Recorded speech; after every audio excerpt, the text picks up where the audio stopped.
want to talk about it. As always, my name is Mike. I'm here with Tori. Hey, Tori. Howdy, howdy. Today we are going to talk about Monday Night Raw, and we are going to talk about some news here at the end of the video. We're going to change up how we do this a little bit. Brought to you by Sonic. By God. We're going to do the format a little differently this time. We are going to run through the results of the show, and then we're going to come back and we're going to talk about some things that happened in the show that we want to put some more light on. So we're just going to go ahead and run right through it. First thing we start with, of course, is the in-ring segment with the Bloodline. It would not be a WWE show if we didn't start that way. So they come out there. Beforehand, there was a little backstage gimmick where they get interrupted in an interview by Riddle. And then going down the hallway a little bit, they catch Elias. And then Elias catches a beatdown. And they take him out of the match. When they come out to the ring, Jimmy's all proud of himself, saying basically that they took it out and that match ain't going to happen anymore. And then out comes Riddle.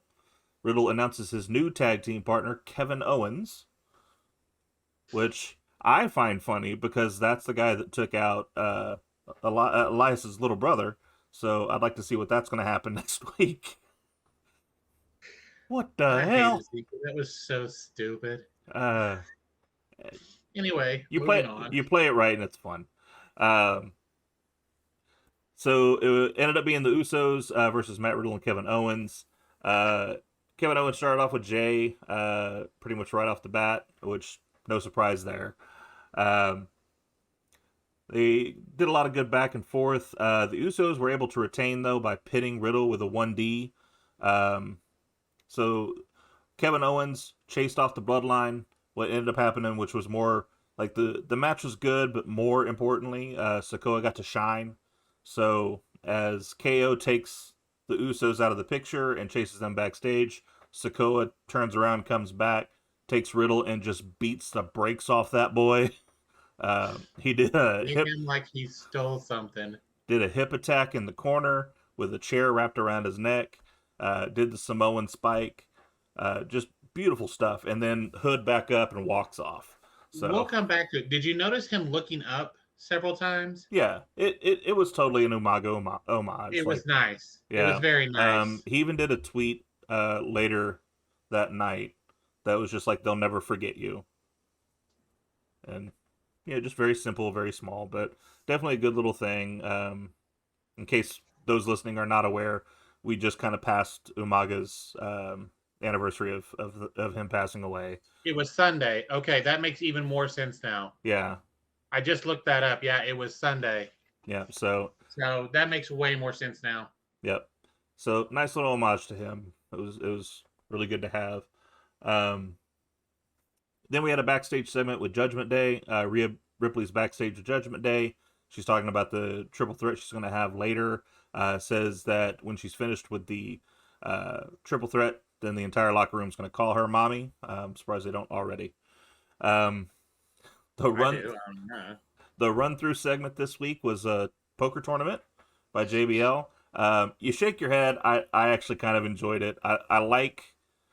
It's one of the things I do miss about the Attitude Era is sometimes you had that one thing that was the only reason it was there was to make the show happen. That's the only reason that this was there. So it was the APA. It literally was just like having the APA back in the day. It was, but like to me, this entire thing was just to set up some matches for the night, and I'm good with that. You gave me a reason of why some of these matches were happening. It was ridiculous, but you're right. You've got a point. So there are two poker tables set up, numerous superstars around the tables. JBL says that is the equivalent to WrestleMania, which okay, overstretched a little bit.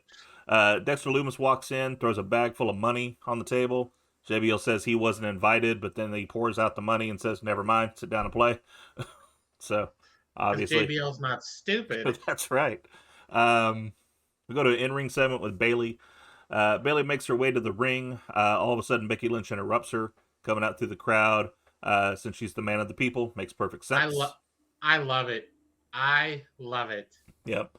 I like the fact that we've reverted to what made her popular, because the whole thing was the man character made her popular. People hated that it switched. People hated that it moved Right. on. We can come back to this because I've read a few things on it that make way more sense now. Okay.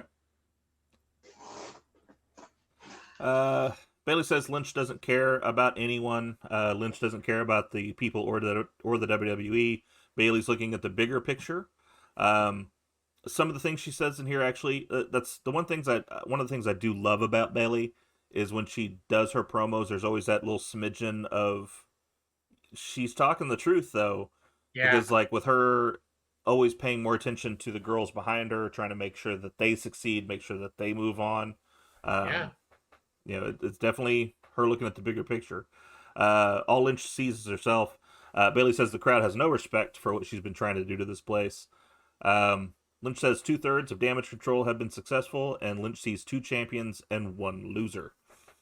Which Lynch was a walk, solid line. It was what we've been talking about and we've pointed out to each other.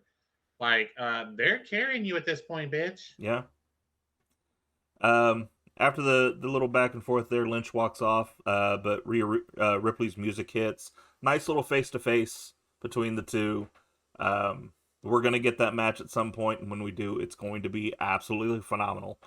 Um, That may be the best women's match we have all year, regardless of when they have it. yep. Ripley sneers at her and goes to leave before getting in Lynch's face directly. Uh, Lynch sneers back. Ripley finally walks off and completes her entrance, which Did you leads notice us. the way they did that was they both kind of started backing up at the same time? Mm-mm. Like there was nobody really giving any ground. Nice. No, I didn't catch that. Yeah. That's a good way to do it though, because I mean we've spent all this time before she left, making Becky the baddest woman on the planet, and Yep. then we spent the rest of this time making Rhea the most dangerous, most powerful. Yep. Which there's a nice little touch in this match too, which I'll talk about that. Um, so Ripley being too powerful. This is actually what I was talking about there. Bailey was trying to roll her up, and Ripley was too strong for her to roll her up, which Yeah. I liked. That was a good little touch. Um, we've done a great job of making her the most dominant woman, and so they're keeping that going, and I like that. It's it's one of those things they've made her look strong without the make Roman look strong requirement. Yeah. Well, and like you don't have her going out there every week. You don't have her beating everybody. She's had her share of losses, Yeah. but she still looks like the baddest woman there, which Yeah. is amazing. Asuka hit Bailey with a drop kick as soon as the bell rung, but Ripley prevented her from capitalizing on it. Bailey then was thrown from the ring so Asuka and Ripley could fight for a bit, but she didn't stay gone for long. Let's go ahead and kind of get to the end of the match here. Basic, triple threat. Nobody was in there for too long that didn't need to be. Had a lot of good face to face stuff. Um, Ripley did seem like she was the favorite at times. Bailey was the one that ended up scoring the win though, resulting in a furious Ripley attack on Asuka after the match, hitting her with the Riptide before storming off. So I'd be interested to see what's going to happen with Asuka after that. And Asuka and Rhea be some good matches too. It They have a solid in ring chemistry too. It could be, especially if Asuka turns a little bit back to that darker character before she came to WWE. If we Yeah. get that character back and that against Rhea, or even like it's a long shot, but tease the idea of her latching onto her darker side, and then you have Judgment Day, maybe pulling at her to get her to be part of it. Well, Maybe, that or if we're gonna go with her darker side, we also have Bray and Alexa, yeah, that's and valid. she's already been teaming with Alexa, so Yeah, that's not a bad idea either. could be interesting. The commentators then talk about Drew McIntyre not being medically qualified. Um, Everything I've seen is seen that he's injured. However, they've used that terminology a lot for COVID. So Oh, maybe he caught the vid. I don't know. But Butch is going to replace McIntyre to team with Sheamus as they go for the tag titles on Friday. Um, Not that it really matters. Usos weren't losing that match either way. So right. yeah, put Butch in there, put Holland in there, put I don't know, put Butch is taking that L, yeah, so put Chucky in there. I don't care.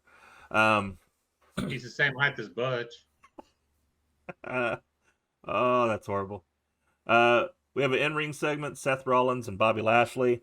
Rollins comes out and basically just flaps his gums about how great he is and how much the fans love him and they're having fun. And then starts kind of poking at Bobby a little bit if he's going to beat him next week. That brings out Bobby Lashley. Um, One of the greatest lines of the night. He's poking at him, saying, are you scared of Lesnar? No, you're not scared of Lesnar. Maybe it's you're jealous of Lesnar because he had the career that you wanted. And And the fight was on. the the fight was on. Bobby did get some words in beforehand. A nice little touch to the interview is him going, "This isn't about Lashley, or this isn't about me and Lesnar. This is about," and then like hits him with the mic in the face, "Me and you." So just a nice little touch. Um, they brawl, and that leads to a Maple Leaf Muscle run in. Not Lesnar, excuse me. Lashley is going to spear Rollins. Rollins gets out of the way, and Petey Williams, who recently signed in as a backstage. Did you really put in the notes I, Maple Leaf? Maple Leaf Muscle. That's who he is. They called him Pete Williams. I was so confused, and then I was like, "Oh, Petey." I'm done with you in the middle. I've never heard him call that, and you actually put it into the notes. That was the gimmick in TNA. He was Maple Leaf Muscle. Little Petey Pump. That's so good. That's so good. Sold that like a champ, though. Like, yeah. He speared him out of his damn shoes, too. He just bit him in half. He was awesome. Another backstage segment went back to the poker tournament. JBL gets a new glass of whiskey. I tried to rewind this back a couple of times. I think he did an Umaga reference here. I don't know. I honestly didn't pay that much attention to those segments because I'm like, let's go. Yeah. I think he had said he wanted like a good Umaga blend or something like that. Like it sounded like that he said that, and so maybe he did, maybe he didn't. It just kind of sounded like it. We go to the table that has Baron Corbin, Chad Gable, Luke Gallows, and Dexter Lumis playing. Gable folds, says he's intelligent. Gallows shouts out he's a nerd. Gable shooshes him, and then they kind of go back and forth doing that. Nerd shoosh, nerd shoosh. I like the shooshes in small amounts. I hate the nerd thing. I love Gallows. I don't get him bringing back a character from Revenge of the Nerds back from 1975 or whatever it was. I need Tex Ferguson to settle down with that. Corbin says he's trying to get a read on the Freak Show, talking about Lumis. Corbin puts down a decent hand, but Lumis puts down 3 aces and a pair of jacks. Corbin accuses him of cheating, in which case then Lumis pulls an axe out and puts it on top of the table, and Corbin says, "Never mind." I wondered where the axe came from. Yeah, he literally he pulled it out.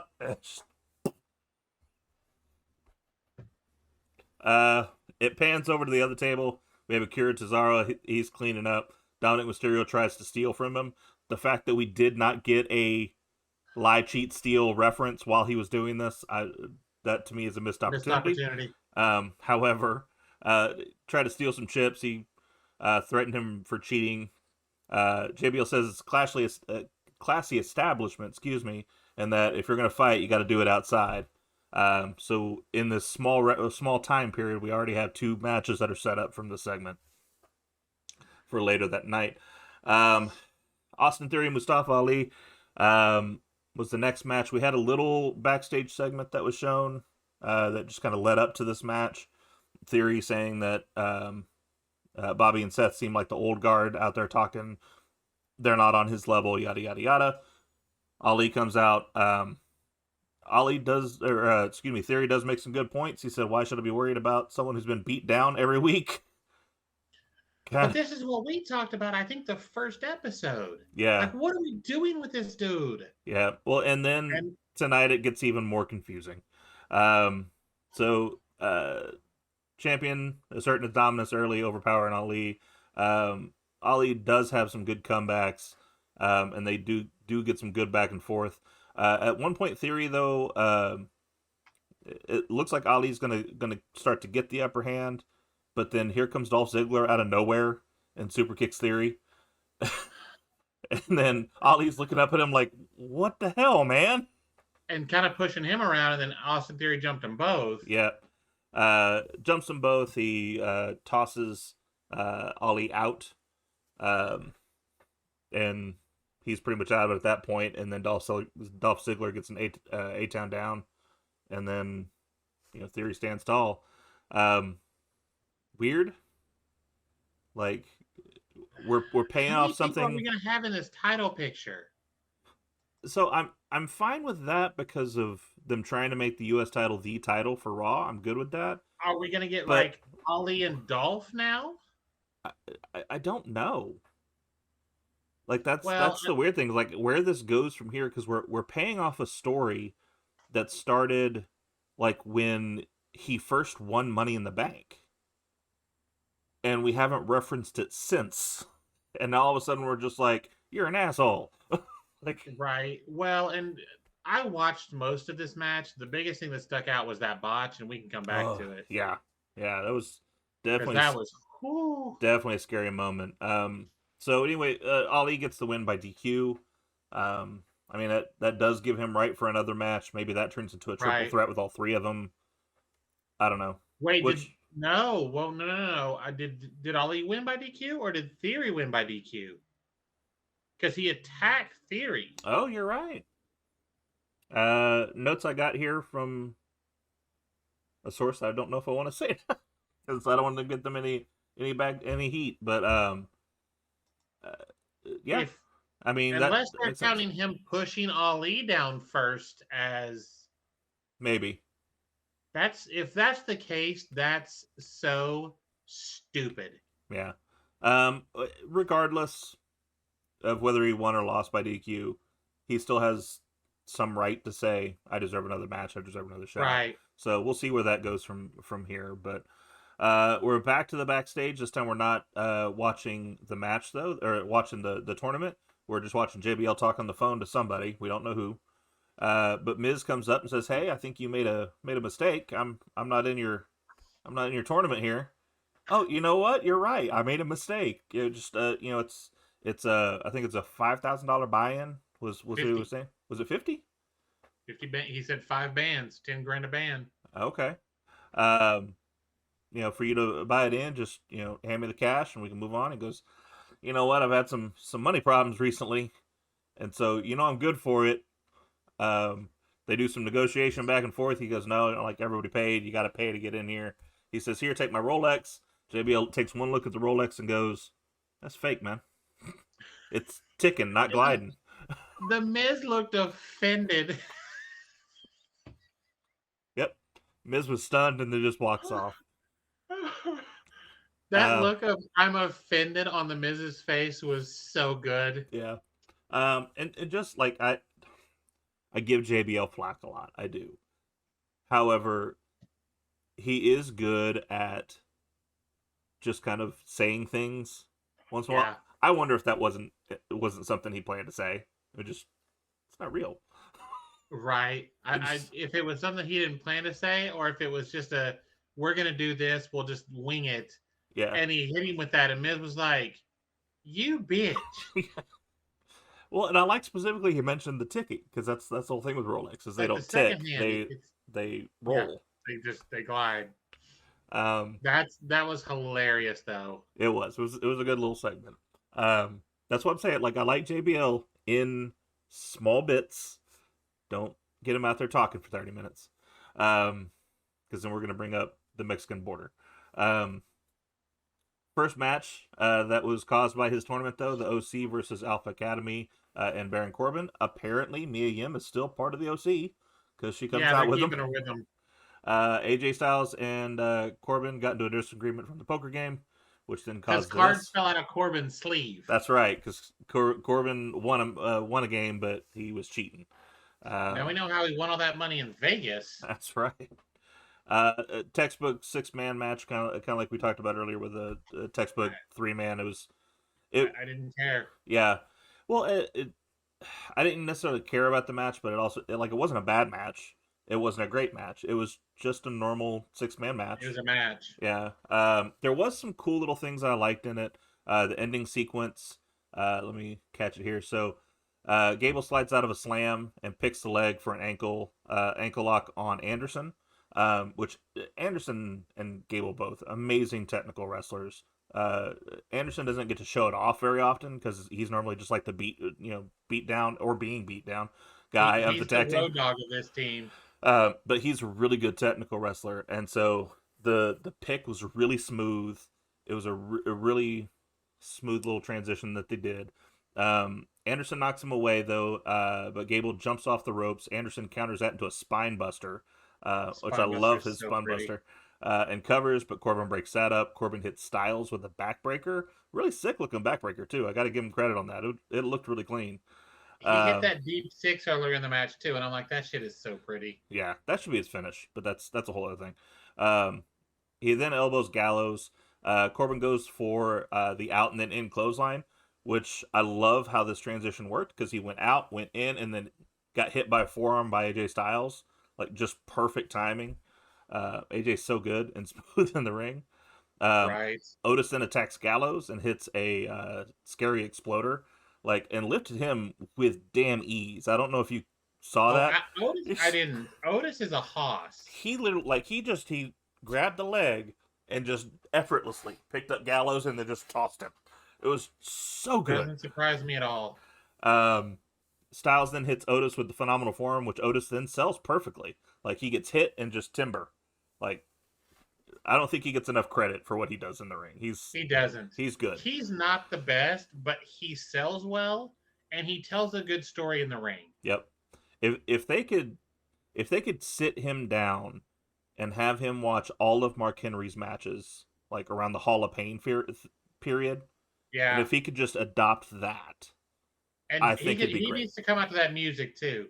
Because that Someone music was fire. someone needs to. If we have that licensed, we need to be using that because that's the best theme of all time.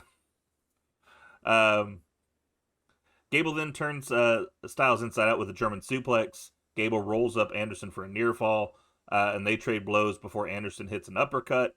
Anderson then charges Gable, but Gable goes for a German suplex, this was an amazing thing. He goes for the German suplex. Gallows pushes the back of Anderson to push the suplex down, and then Nice. turns it into a magic killer. It was That's a nice little nice. transition. Winner's the OC. Backstage segment with Alexa Bliss. She's back there just kind of getting ready for her match.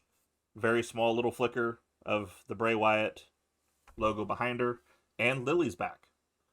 So Wait, did she have Lily with her? she had Lily with her while she was back there stretching. She didn't bring her out She to the didn't take ring, Lily out to the ring. but they also had the AR of Lily up on the screen. So Okay. a little bit of Lily coming back. I kind of like it. Plus, she was wearing one of the Lily shirts. Right. I saw that. So I mean, I think it's more little Jesus. teases of what's happening. Yeah, and then another backstage segment with Candice LeRae. This was a cute little segment. I really liked it. So one little thing you said you didn't catch when we were talking earlier, but Cross is in the back, just like there's a little wall, and she's peeking out of the wall, Nice. just kind of I was watching what's watching going it trying to see her, but somehow I couldn't see Yeah. Nikki.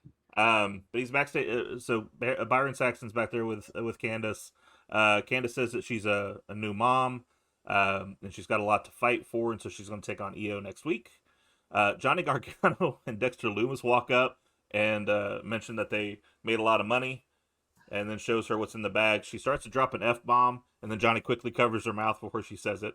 The references back to NXT. They did the same bit at one point, so it's just a fun little thing. And then they go off and figure out how they're going to spend that money. Then we have the next match that was built off of the tournament. Dominic Mysterio versus Akira Tozawa. I love the fact that Tozawa is still in his like old gear, not coming back out in some ninja outfit or some other thing. This Um, is another one of those. What are we doing with him? yeah. Um, so I think at the end of the day, I think it's going to be him and Corbin. I think. Um, I think this was just a way to get Dominic a win without it seeming too cheesy. Um, but so the whole idea was Tozawa went up for a signature senton off the top rope. Mysterio got out of the way of it, got up, did the frog splash, won. So decent little thing there. But Finn Balor then directs Dominic to attack Tozawa some more, and then from there the Street Profits come out, which gives me hope because if you have the Profits against Judgment Day, and you need a female to face Rhea Ripley, It's Bianca. you got Bianca.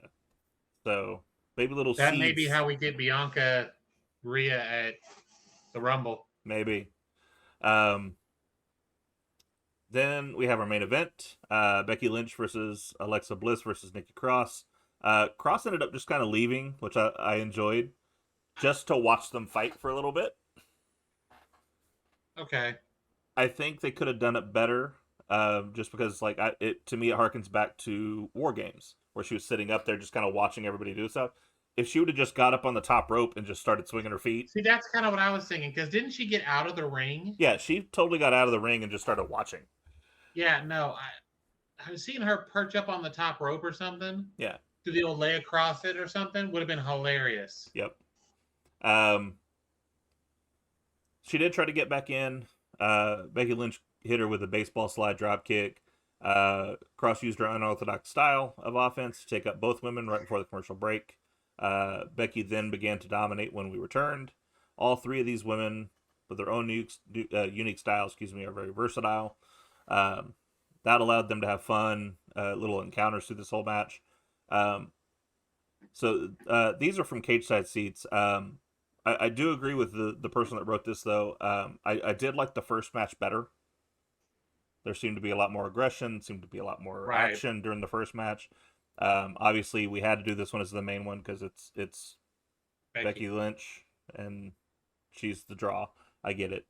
But so we're at a point where Becky is about to get the win from what it looks like, but then we have Io Sky and Dakota Kai come out and prevent that from happening. They pull her out. They powerbomb her onto the table. That leaves Cross laid out in the ring. Alexa Bliss comes up, does Twisted Bliss, 1, 2, 3 ball game. So now we get Alexa Bliss versus Bayley next week. I was really surprised by this win. Yeah, it.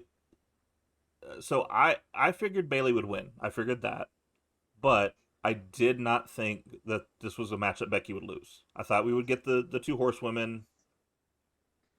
I kind of like that we didn't because that's always kind of the Right. big complaint is, well, those four women are always the ones on top. Right. I'm good with that. Well, Now I'm I just really intrigued where honestly, we go from here. right. I honestly, the first match, I just knew it wasn't going to be Asuka. It could have been either one of the other two. Yeah, Asuka was there to eat the pin. We all knew that. yeah. Unfortunately, This match, I expected it to be Becky because I thought we were going to get like a first time of Becky and Rhea. mm-hmm. So I'm a little surprised that it was Alexa, but this is Becky going to be able to come out and say, "You just did this because you knew I beat you," and I'm going to unplug my Alexa. Hang on. Yeah. Go ahead. Otherwise, it's going to go off all night while we're talking about her. But so we'll see where it goes. I agree to an extent about the four horsewomen.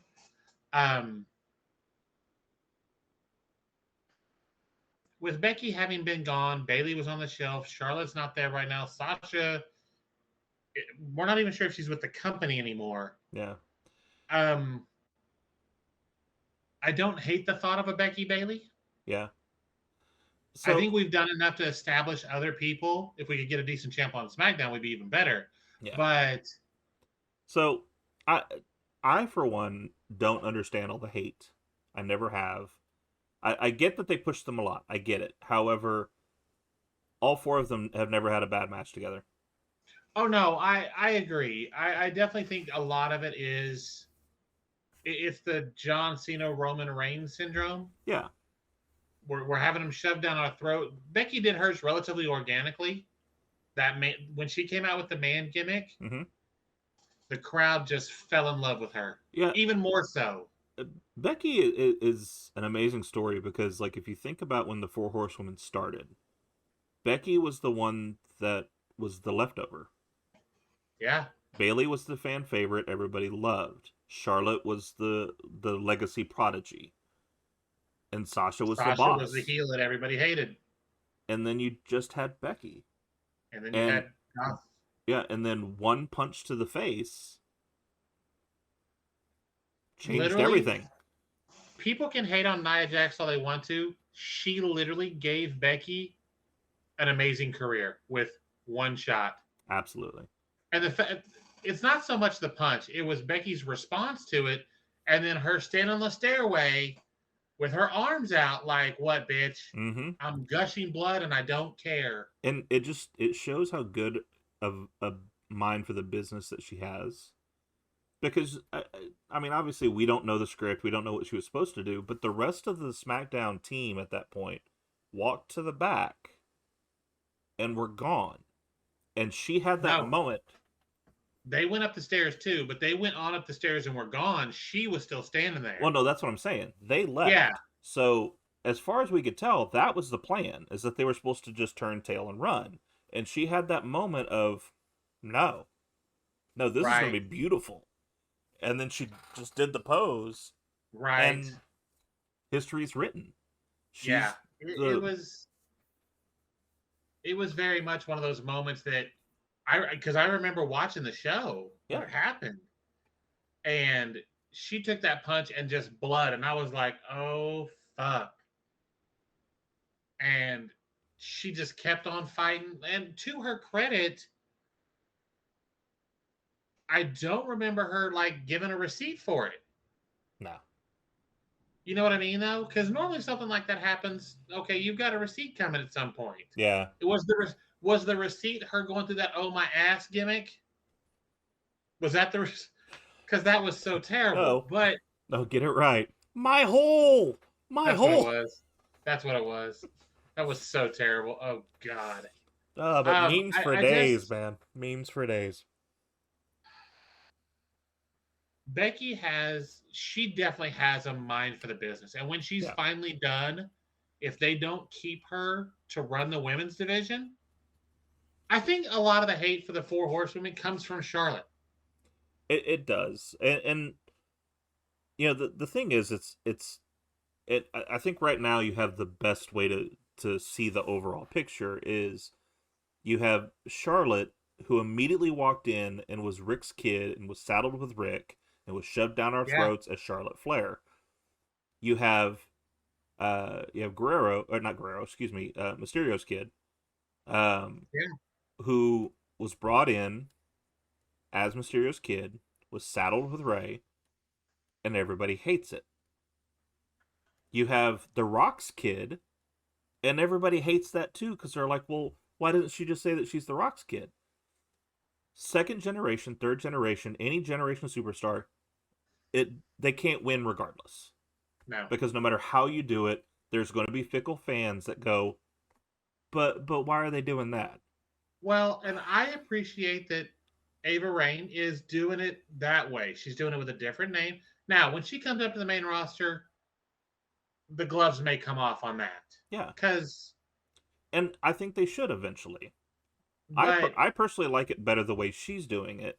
Come in, make a I agree. name for yourself, show us you can do it without latching onto the name, Right. And then, and then come like in. we've talked about, this is what should have been done with Dom. Yeah. Well, Even if you run Ray back down there for a few weeks you and know, then him say, you know what, I think you got this, and take Ray out of the picture and let Dom do it on his own, I think yeah. he would get a lot less hate.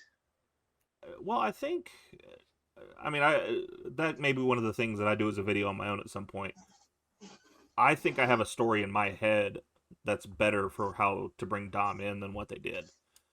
Okay. and they still could have brought him to the main roster. Okay. But it involves a lot more than just, well, let's tag team him with his dad and have them face Seth Rollins. I mean, you just got through with the program where Brock Lesnar beat the shit out of your son. Why wasn't that the Yeah. first time he was in the ring? That's a valid point. He was already training at that point. Yeah.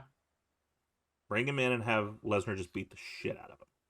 And then we get vignettes of him, I've got to learn how to do this so I can be there for my dad. Sympathy face. Yeah. You're right. No, that would have been much better way to do it. But is what it is. But Right. that's kind of my point, though. It's just like no matter how they do it, it's never going to be the right way. Right. People are still going to bitch about it. You know, people always say, well, it's hard to get in the business. It's easier if you're part of a family. It may be easier for you to get in there. It's a lot harder for you to get over.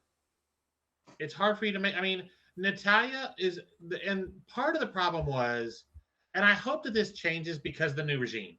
Yeah. But part of it was them beating it to death. Yeah. Every time Natalia comes out, the Hart Family Dungeon, her Uncle Brett, her dad Jim, like, stop it. Yeah. I don't disagree. I'm not a Natalia fan. She's beautiful and she's funny, but I'm not a fan of her in-ring stuff. Natalia, and here's my hot take for the episode, is Brett. That's fair. She's great in the ring. That's the moment you put that mic in her face, it's terrible. All gone. It's terrible. She's got fart gimmicks, and I'm a cat mom. That's the two things that got her over personality-wise. Look, because I'm a 5-year-old, that fart gimmick shit was hilarious. I'm not saying that's my point. Those are the two things that got her over. Yeah. Is I'm a cat mom and I fart. And, like, well, that says a lot. She was out there for the AJ pipe bomb too. Yeah. And was lumped into that because, look, and here's my hot take: AJ was not wrong at all. She was not. She wasn't. You can say whatever you want to about those women, and there are some extremely talented women that were out there. But once you take Naomi and Natalia out of that, there was no talent out there. Mm-hmm. And the line of, unfortunately for the Bella Twins, talent is not sexually transmitted was a wrap. That was the ball game. So, and it was, and what she doesn't get credit enough for that pipe bomb is not only did she put seeds that brought a revolution later, she also revolutionized the Bellas. Because that's the point where the Bellas started seemingly, like, they probably took it seriously before. I'm not saying that they weren't talented before. However, they started really putting in the work. They put in the work after that. Definitely. And that's one of those things that, oh no, first of all, she doesn't get near the credit. People act like, and the other side of it is, it was the highest rated female segment ever, and it has not been beaten. Yeah. Because it was so on point. Mm-hmm. It was on brand for her. They're all down there bumping their gums. Not a single one of them ran up that ring to beat the shit out of her. You stood there and took it? Yeah. But nothing she said was incorrect. Right. You can't even lace my Chuck Taylors? Dude, I was like, yeah, this is the single greatest female promo of all time. Yeah. Of all time. Absolutely. So, but you're right about Natalia. She was out there for that, and she still stood there and took it. I'm sorry, you're Natalia. Was Tamina out there? I don't think so. If she was, why did one of you two not walk up the ramp and punch her in the mouth? Yeah. No, and like I'm sitting here thinking in my head now, and I take that back. There was one other time that that I did enjoy Natalia, and that's when you had the Divas of Doom. When you had her and Beth Tamina together. Oh yeah, that was a great gimmick. And if Beth could have hung around longer, maybe Natalia would have more success. I don't know, but like, to me, she can never get over that hump because there's no personality there. There's no charisma. People want to see. Right. Right. I agree. And I don't dislike her, Yeah, but I don't care. I feel the same way about her that I did about Brett. I don't care. yeah. You know, I she could be that person that's in the ring every week and loses, and I'm okay I with still it. don't care. Yeah. I cared more about Lana after that whole going through the table than I ever have about Natalia. Mm-hmm. Yeah. Once she dropped the Russian gimmick and was just Lana, she was good. Still needed some work in the ring, but that just shows though, like if you're willing to work in the ring and have the personality to be charismatic, But that'll get you over. you could also see that she was putting in the work. Yeah. Yeah, she was getting better. Like Very much absolutely so. was getting better. Very much so.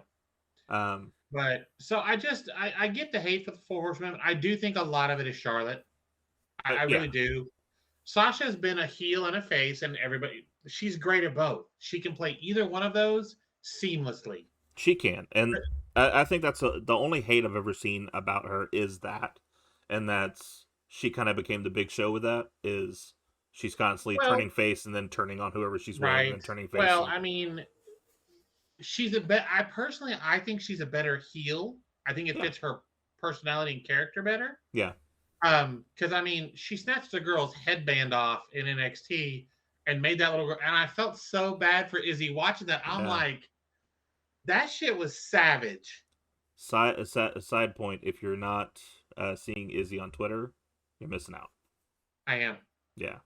She's training. Yep. And I'm in I'm pretty I'm damn good here shape for it. too. Yep. I am here for it. Let her show up. Please let her show up. Right? I just want to see her pull up once on Bailey. Mm-hmm. You are my hero, and you let me down, and that's why I'm standing here today. Yep.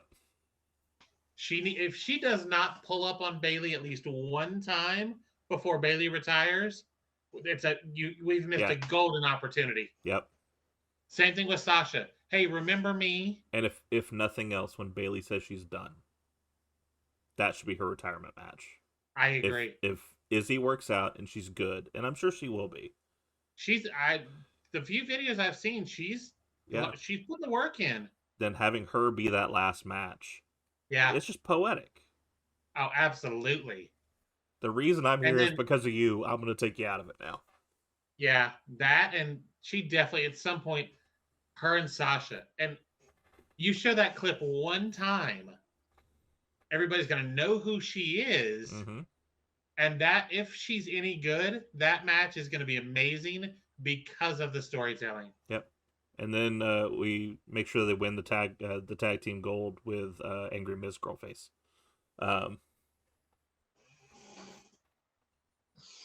Is she rest training now? Not that I know of. That's just the first thing that popped in my head. It's like, yeah, bring her out too. She was so mad. Yeah. We got so off topic here. We did. I mean, going back to it though, I think the hate for the Four Horsewomen is Charlotte. It's Charlotte. It is. It is Charlotte, and through no fault of her own, she did what they told her to. yeah. She's hella talented in the ring. She's good on a microphone. Yep. She plays the character well, but I'm still surprised they haven't changed that finisher name, but what, natural selection? yeah. Why? Tall, blonde, white woman, natural selection is your finish. That's fair. That's fair. Kind of problematic. I hadn't even like put that. Yeah. That's fair.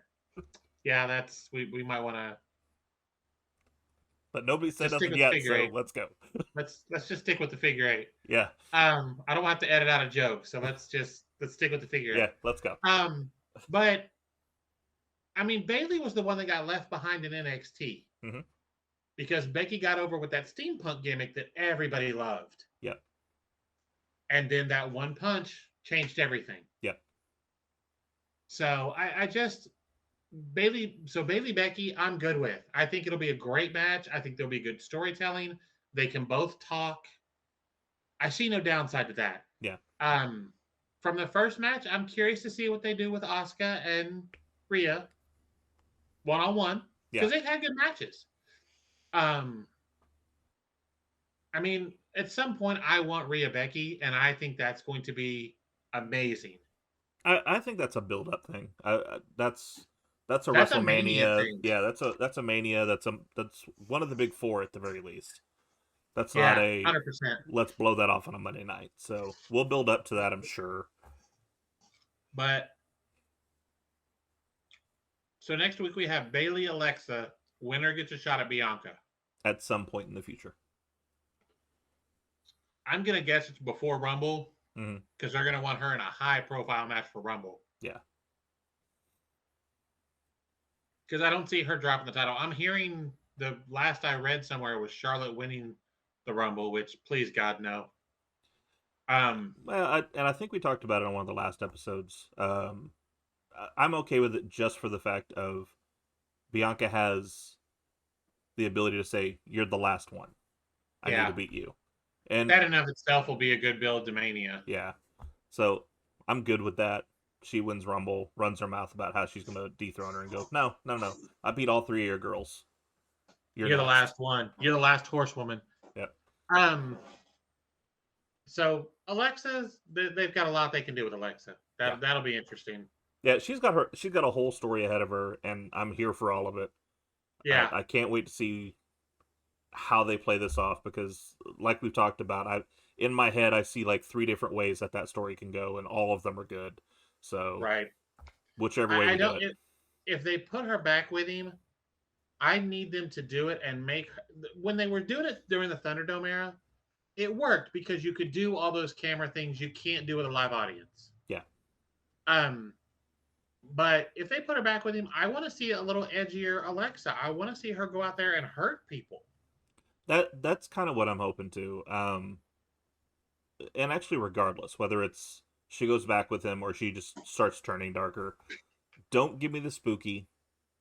People are in the arena now. We can't do the spooky right.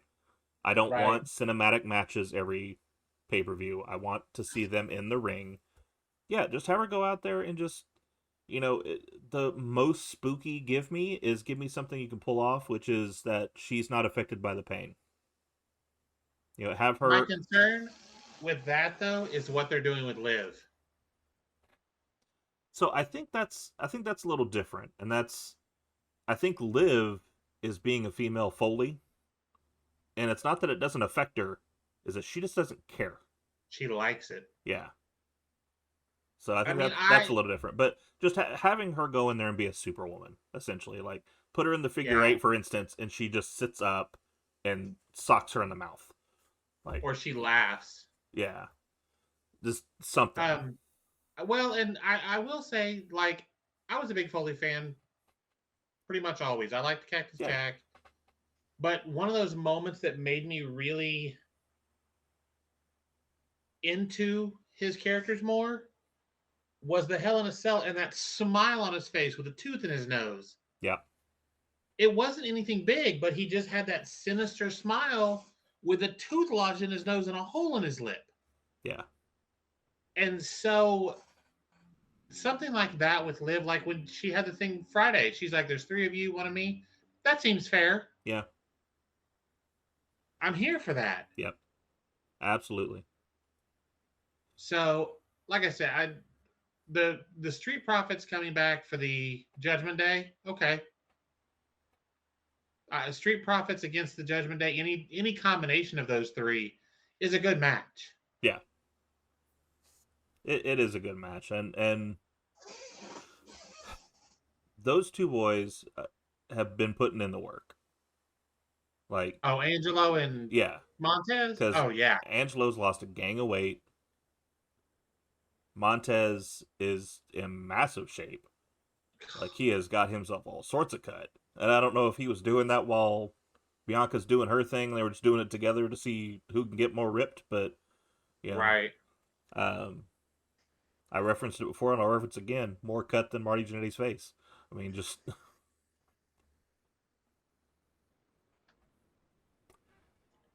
I'm gonna get a penalty flag so I can throw it on these things. Would it be a yellow or Because red? I Don't know just where I'm sitting.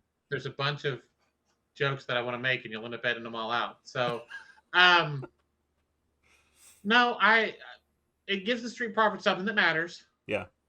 Um, I definitely, to me, they should definitely be in the tag title picture. I don't care who else is in it because I think they are two of the best in the ring right now. They are. I love the bloodline and I love the gimmick that they're doing. It does hurt the tag team division though that both those titles are on the Usos Yeah, because you can't have a B storyline. no, there's no other storyline. Right. Now, Um I personally, I would have preferred if at some point they split them, don't make them the Raw titles and the SmackDown titles, make them the WWE titles and the Universal titles. Make them the same as the heavyweight belts mhm. so that you can have the Usos carrying the WWE titles and they're the champs. Yeah. But you have the Universal titles, which other people can still fight for and is important, but you're still not diminishing the WWE tag titles. Right. I don't disagree at all. I, And I'm not a fan of the Raw SmackDown separation. I'd like to see them all WWE titles and Universal titles. yeah. As much as I hate the Universal title, I think it's stupid. So I agree with you. I think though, like to me a brand split is necessary, especially where we are today because we're not yet, but we're starting to get a bit of a roster bloat in WWE like we did in AEW. Um with him bringing back everybody that got fired. like Him bringing back the people that should not have gotten I fired, but Vince is stupid. I don't disagree. I'm not saying that they shouldn't have a job. I'm just saying like he's hiring back all the people that they're like we need to cut funds, so we're cutting people. So Right. we're getting back at a point where like all right, well you have like 100 people, and you don't have enough hours of TV to do 100 people. Um, and since we have Judgment Day kind of jumping back and forth every so often, you have um, the Bloodline jumping back and forth. That's even less time that you have for the rest of this team.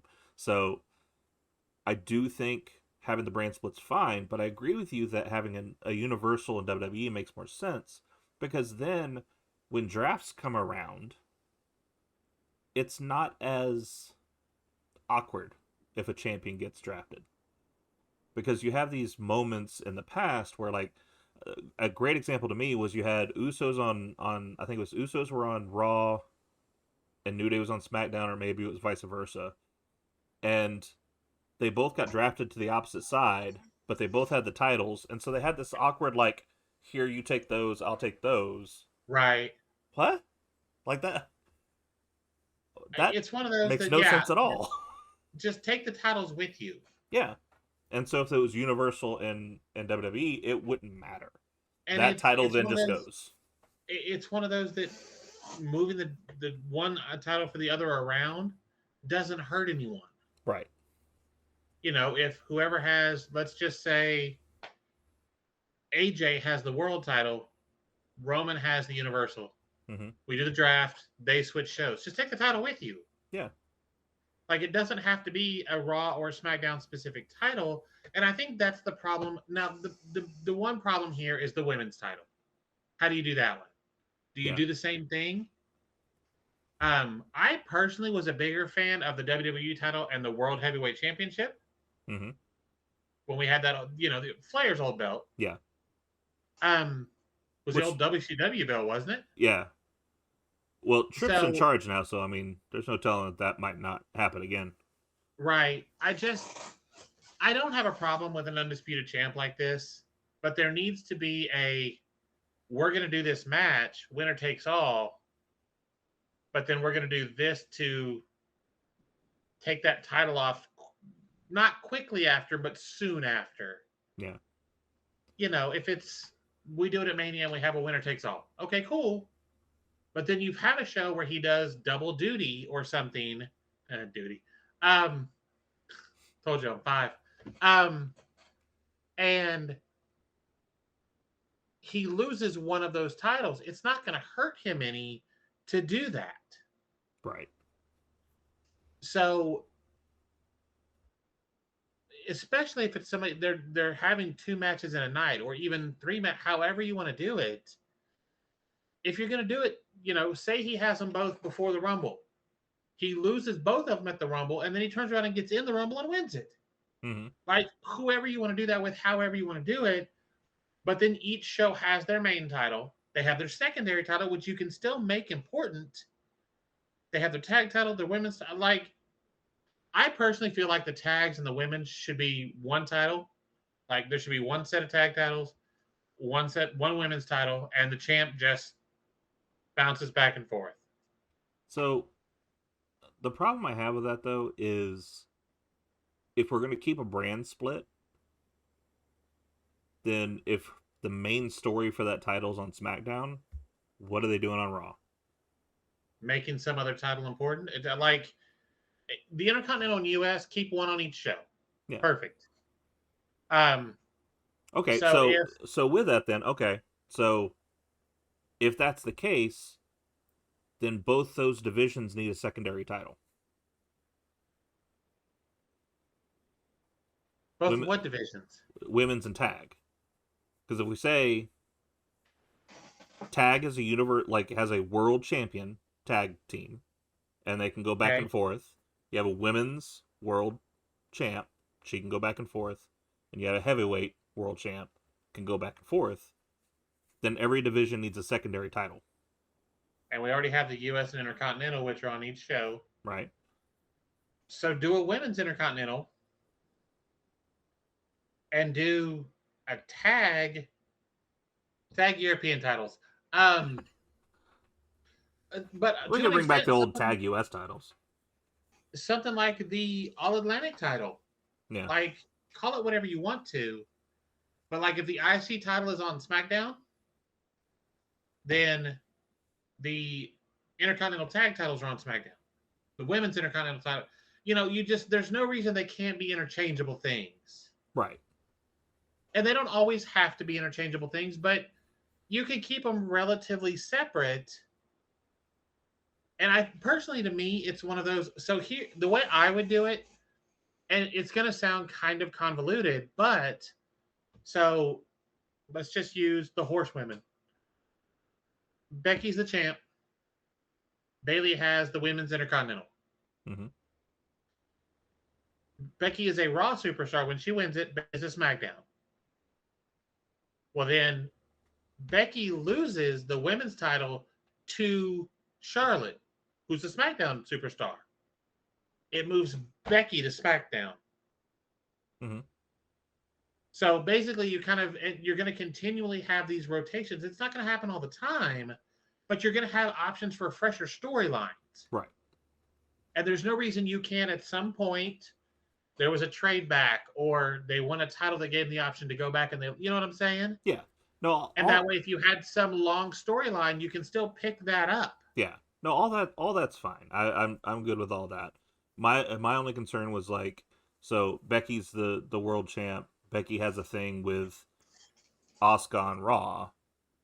Now there's no title on SmackDown for a little while, even for the women to fight for, because right now that story's over there. Okay, then you do, if the title is on Raw, where the storyline is, SmackDown is doing number one contender matches or whatever, however you want to, you make it important by saying this match is for X, or I'm sure there's a way to do it. I'm obviously not smart enough to write these things. But that I definitely think there's a way to do it to keep the women on that show involved. Yeah.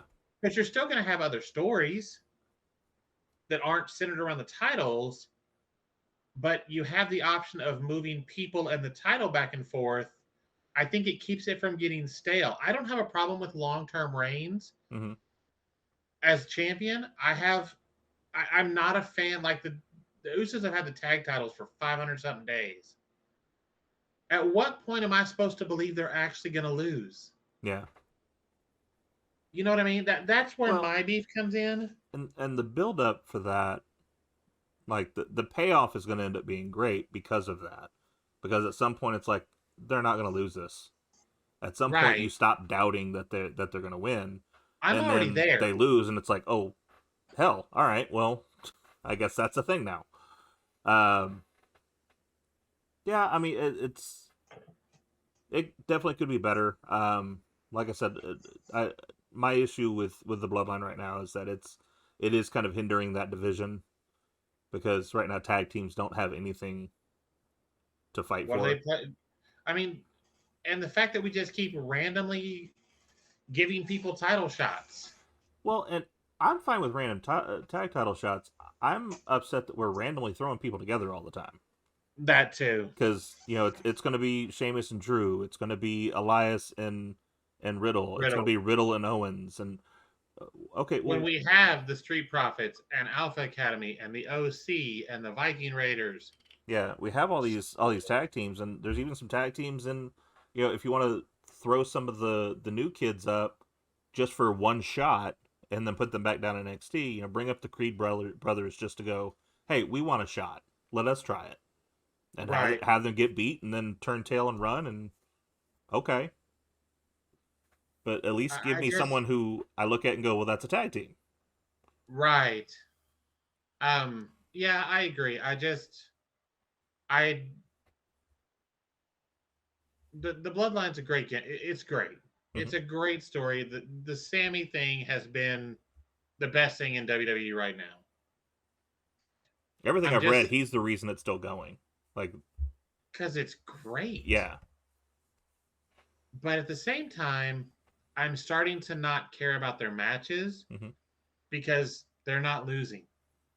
Well, and it's even this week you can kind of see it because, like, the first couple episodes we did, a lot of talk about the bloodline, and just over the course of the last couple of weeks, we're talking less and less about it because now it's just getting to a point. It's like, okay, well, they come out, they said the same thing they said last week, And same Sammy thing. was funny. Yeah, Sammy was funny. Like he said the line, he was a ooseologist or Yeah. something like great stuff. But it's Right, like but now I'm used to you being out there and being the funny guy. Eh, it's not funny anymore. yeah, It's funny, but it's not. it's I not the need more highlight from of it. the show for me anyway. Right. I don't hate that they're not the center of the show all the time. Yeah, I don't hate that. I'm okay with it. With Roman having the titles, I get it. Acknowledge me. I get that. yeah. But especially on Raw, no, we're Raw has to an extent Raw has turned into the women's show. And I don't have a Well, problem with it because they have a hell of a talented and deep women's roster. yeah. But if that's the case, then Bianca should have been the first thing out tonight. She wasn't even on the show, was she?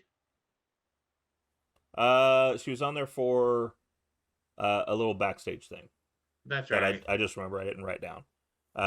She was just running through who the Which challengers tells were you going to how be. unmemorable it was. Yeah, But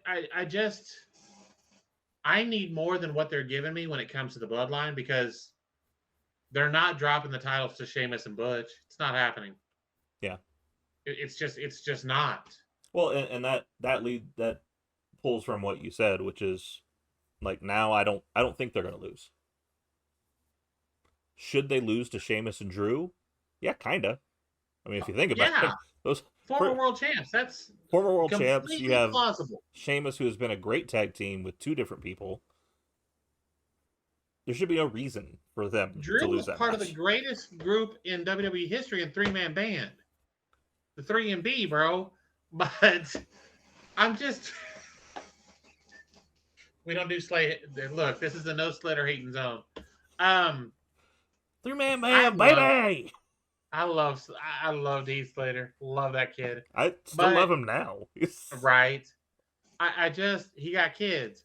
Yeah, Um, it's one of those things. Them if they were wrestling Drew and Sheamus, maybe, yeah. maybe I'd believe that. Have KO come out and cost it somehow, Yeah. or I, start the slow build of the Sammy turn. I still wouldn't believe it, to be honest. It to me, it's more believable than Riddle and Kevin, Yeah. and I love Kevin Owens. I couldn't care any less about Matt Riddle. I don't care.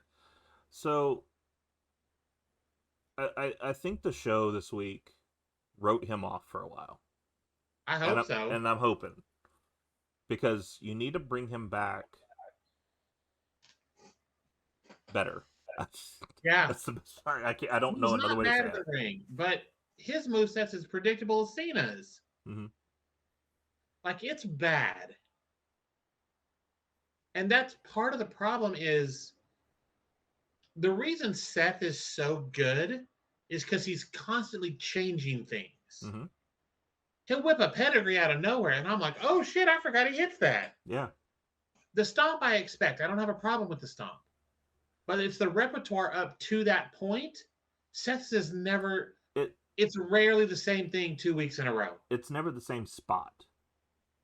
Like there's some things that he's going to hit. He's going to hit the buckle bomb. He's going to hit the stomp. The superplex into the Falcon Arrow. Yeah.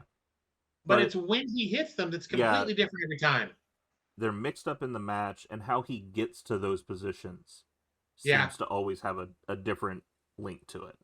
And that's why it doesn't matter who he's in the ring with. Seth's good TV. Yeah. Plus, he got that drip going. Unless Shit. unless you're Vince Russo, apparently. Did I you just need him to stop. did you Like, did you see that stuff on Twitter? no. So when Seth came out in the lingerie gimmick, I Russo, can imagine Russo lost his mind. Russo lost his mind and basically said, "Seth's got nothing to offer. He's not that great." What? That's I don't know how more wrong you could be on the topic. Seth has nothing to offer? He's not that special, I think was like the exact words he used. And I, here's the thing. I don't want to say bored because that's a bad word in this case. Do I get a little tired of Seth being on my TV every week? Yeah, but that's anybody. I get I tired of know. Roman, like when he was on both shows. Oh Jesus, him coming out first thing and doing the acknowledgement gimmick every Monday and every Friday. I got tired of it. I'd fast That's forward fair. through it and moved on. That's fair. Seth coming out and doing his little conductor gimmick every week, it's a little hard to deal with sometimes. Sometimes I just want you to go out there and have a match. Just go wrestle. Don't do the on the mic shtick. But to say Watching he's him got do nothing that, to offer, that that's I respect everything Vince Russo did at the time. You are so out of touch, bro. You are so out of touch. so hold on before you say that. So what I find funny, tell me he wouldn't have booked a person who was comfortable enough to do it to come out in black lingerie, conduct his music, and act like a fool. Oh no. He's 100%. hating on a gimmick he would have booked in the 90s. He'd have had Dustin do it. He had Dustin do it, sorry. But that's what I'm saying. Like, Yeah, you had your time. it's I think you are missing. First of all, the fact that Seth pulled that off so well was amazing.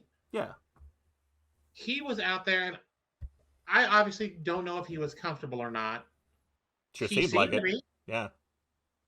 Um, He is so so he said before that he's not 100% comfortable, like he wouldn't be doing this or wearing this just in the back.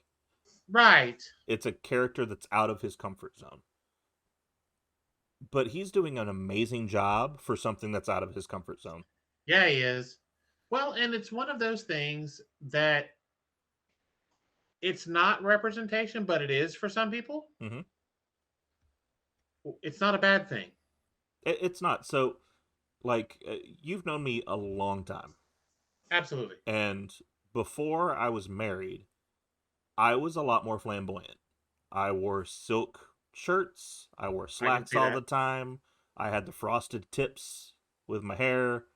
Yes, like, Michael used to have hair, everybody. I did used to have hair. Lost it on a bet. This is a choice, not a need. It's not now, but that's a story for another time. It was at the time. At the time, it was a choice.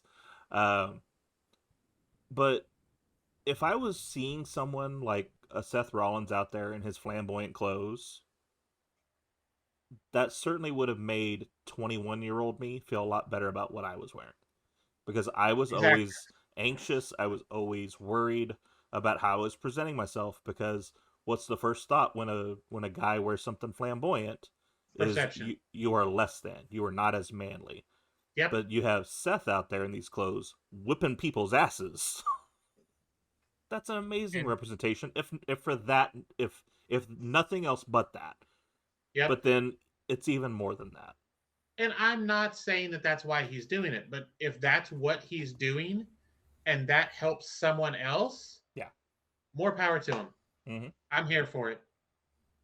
But You yeah, know, it's I mean, to the point of it though, Russo, you're wrong. Uh, 100%.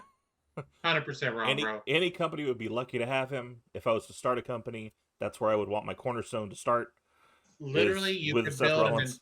entire company around Seth Rollins. Yeah, the amount of characters he's played and has knocked it out of the park, from Every time. just being the Every architect, time. from being the corporate stooge, from being the something of the The masses, Beast Slayer. Beast Slayer. When he went out there with AOP and was like a cult leader, like he's knocked Yeah. all of these out of the park. The the Messiah, the Monday Night Monday Night Messiah. Messiah. Yeah, Like he has not nothing from the time he showed up with the Shield to now.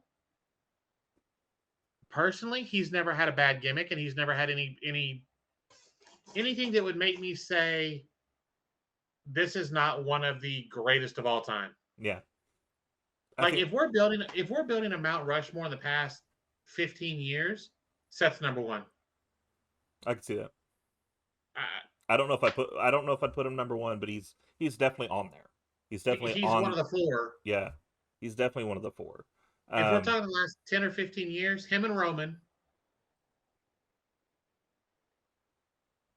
like, I mean, there's other people that I could make a case for, yeah, but that just stands out. Him, Roman, and Becky, that just stand out. yeah. That's Well, and it's the like PW Insider gets a lot of flack for their lists and all that, but there's a reason why he's at the top of those lists a lot of the time, and that's because he's great in the ring, he's great on the mic, and his character work is always it's second to none, and there's no reason to say that he has nothing to offer when it's obvious that for a short period there, while Roman was building back up, Seth was the cornerstone. He was the the, one that had that title. the Thunderdome era. Seth carried. Yeah, absolutely. Um, and if there was any doubt, he's a stand-up guy. Have you seen the video from Rochester, New York? Yeah, The fan video, the Luke Harper stuff. Yep. Saturday. You know what that means? right? And then all the things he said. Well, then Brody's wife retweeted it Mm-hmm. with some hearts on it, and I'm like, see, this is why I love house shows Mm-hmm. because you're never. He might do that after a Raw, but he's not doing it on a Raw. No, that. But even then, they'll do little things. Like I think back to Woods, who did the discus clothesline and did the yeah He right had the before he did it. armband on for several Yeah. weeks. You have even Bray, who's in this fiend character that doesn't talk, but he just makes sure that at least at one point he yells out yeah as he's Yeah, doing his pose. But no, to do a full on like talk to the crowd about what's going on. that was so good. I Yeah. watched it and I was like, this is the kind of stuff that made me fall in love with wrestling. Hmm. Is the family that you see built from these. Yeah. And the fan community, I definitely think AEW pushes it a little more. Um, that's yeah, I'll say that. I think they push the getting to know your fellow wrestling fans a little more. Yes, the WWE fans, and I meant to bring it up. I think it was Friday. Several times, Michael Cole referred to people as wrestling fans and to the, the, Yeah. the performers as wrestlers. Yeah. You did mention that. And I'm like, because it's what it is. Yeah. And they've definitely gone. Well, I will say, I feel like they've gone away from sports entertainment a lot in the last few months. I think they have. The problem with the change to sports entertainment, and the parody that they're doing over in AEW is a perfect example of what's wrong with sports entertainment. Is if you focus entirely on the entertainment side of it, you lose something. Yeah, I agree. If you And for focus, go ahead. how many years did we go? I don't care. Yeah. Well, and to me, it goes both ways. Like I don't want all wrestling. I don't want all entertainment. I want a good mix of both. It's like this show here that we talked about, to me, was a great show. You had some good wrestling in it. You had some good entertainment in it. It was a good mix of both. Yeah, I agree. I was entertained for 3 hours. At no point did I look at the clock and go, "Gah." In fact, Hurry actually, up. when the women's triple threat match came up, I was surprised that was the main event. I looked at the clock and went, "Oh shit, we only have 30 minutes left." Right. Like, that's amazing to think that versus what we had before of like an hour and a half in, and I'm like, Jesus Christ, are we still going? Right. Is Roman still talking? It's been an hour and a half. Well, and Um, we had that back in the day with Triple H coming out and doing 30-minute, openers to the show. And I understand. Oh, I personally love shows that open with a match. I don't care if you open with them in the damn ring. mhm, Like Rampage does that a lot. yep, And WCW then did that first towards the thing, end too. Of like you'd go in and it's a nothing match. It's it was Mike but that Ennis versus the Berserker, but why did it have to be Mike Enos? Like why? I don't know. But I Um, just but you're setting the tone, and to me, it's one of those. I'd rather have a match that mattered first mhm, because you're setting the tone for the rest of the show. yeah, How many guys would love to go? Like it's like pay per view. Like when we had the takeovers the same day as the WWE show or the day before. How many times were we all like, that NXT show was so much better than this? mhm, They would set that bar, yep. and Well, I think it so I think about it this way. Have you gotten 2K22? no, Okay. So they added GM mode back to it. okay, And when they're teaching you how to book a show, they tell you high start, low in the middle, high end. right. Why, like, that is the way you should book a show. Why are we not booking it that way?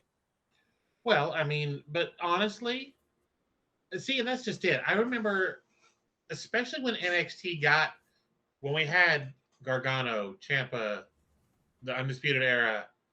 I mean, all of that when NXT was at its peak, Mm-hmm. and they had, I think it was Brooklyn. It was Brooklyn because Bailey and Sasha tore that shit down for the main event. Yeah. But that whole show, start to finish, was fucking incredible. Right. And then the next night for the pay per view, I was like, I don't. I'm gonna go back and watch Takeover again because it's more exciting. Yeah. I don't disagree. I mean, it's definitely one of those like, and what to me, a hot start and low in the middle doesn't mean that things are bad in the middle, but It like just intense wrestling, entertainment, intense wrestling. I want to be on the edge of my seat at the start of the night and at the end of the night. Everything else, lean back, watch the show, enjoy the show, but I want you to make me think some shit is going down. So, like, just for instance, tonight I would have started with the Seth Bobby thing. yeah, If you're gonna have a talking thing, that okay, would have been a that's great fine. kickoff. But kick it off with that because then you've got them biting at each other and then doing the fight and spearing Petey Williams out of his shoes. I'm on the edge of my seat for that segment. and then you end with the other triple threat match, not the one that we got. Or have them book that one a little better. Not that it wasn't good, but it just wasn't as good as the first one. I don't know why this just popped in my head. Do you remember when Brock F5 Cole and his shoe popped off? Yes. I don't know why. You said that, and suddenly in my head, I saw Michael Cole taking that F5 and his shoe laying in the ring, and somebody updated his Wikipedia page to say that he died that night, and the profile picture was that damn shoe. I didn't know that last part. That's awesome. I was like, oh my God. Cold blooded. Yeah. Cold blooded. Yep. But no, I agree. I don't dislike the bloodline. I would be much better with them at the middle of a show if they don't have a match that actually matters. Yeah. Because Riddle, Kevin Owens, as much as I love KO, Yeah. doesn't matter. Ironically enough, if they took out Riddle instead of Elias, and Elias said I had to find someone, that would have been hella interesting. and I had to find someone cold-blooded to have me go with you guys. So I found someone that I don't like at all, but I know he'll be out there. And then that happened. I'd like that better.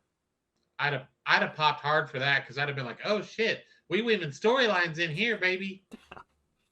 But then again, like, that puts me on the edge of my seat, because now I'm thinking about the Elias and Kevin of it all, thinking, when's he going to hit him with a guitar? Because shit's happening.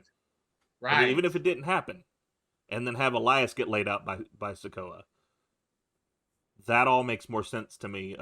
I'm excited to see this. I agree. Well, the only thing I would have popped for with Riddle is if instead of KO, it was Randy. Yeah, Randy was able to come back, and then at that point, I'd been like, oh shit, right? Like, this might happen. It's crazy how Riddle and anybody else, but Riddle with the right partner, we're like, oh, okay, this is possible. Yeah, it has nothing to do with Riddle. No, it has to do with the partner because it's Randy. Yeah. Like, I hope he doesn't have to retire, because to me, he's doing some of his best work ever right now. And it's because he's obviously enjoying it. Like, because that's the thing. Like, what you said is exactly right, that's Randy, and Randy would have made that difference. But Randy makes the difference in Riddle. I cared about Riddle when it was Riddle and Randy. Yeah. Because their relationship together made it interesting. Well, and you said Randy's enjoying himself. It's crazy how much, if you watch the career of Randy Orton, you can see when he's having fun and when he's not. Oh, absolutely. I will say that whole thing where he went through a backdrop and people on the table, when he busted up the Bollywood boys, and that face, he was like, oh shit, my bad, sorry, because he folded that kid in half. Yeah. Or my favorite is he hit that character. Randy breaking character is one of the best things that happens. Well, that's what I was about to say. Like, one of my favorite things in the world is when he hit that RKO and then he jumped up and did the splits. Like, what the hell are you doing, man? We're all like, what the fuck? That RKO was bad as hell, though. It was, and I was surprised he could do the splits. The RKO on Evan Bourne when he hit the shooting star. Yeah. Shit. I think Randy's RKO, to me, one of the best holy shit moves was Sean super kicking Shelton Benjamin. Yeah, absolutely. That springboard, because he cleared 3/4 of the fucking ring. Mm-hmm. And Sean right into timed that perfectly. Yep. Well, and then you get the callback to that when you had Adam Cole and Ricochet. And Ricochet did the moonsault off the middle rope, and he kicked him in midair. And I was like, I thought Ricochet was dead. Like, right. I love Adam Cole. I'm gonna be the first. I will jock ride the shit out of that. I love Adam Cole. That's another one. I hope he doesn't have to retire. I do too. They haven't said crap about that injury, and that's the thing is, like, if this was, late 90s, early 2000s, he'd be back out there. Today. He wouldn't have because missed today. nobody cared about concussions. But Nope. if he doesn't pass that protocol, he ain't getting back in. And I honestly appreciate the steps they have taken, both companies, Yeah, all the absolutely. companies, how much more cautious they are with headshots. Like the Hangman Page thing when he took that clothesline and landed weird, that ref was on it. Yeah, He immediately knew from the way that he hit.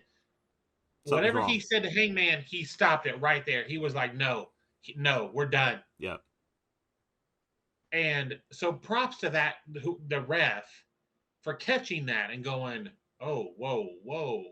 yeah. And I feel like I don't know that a WWE ref would have stopped it like that.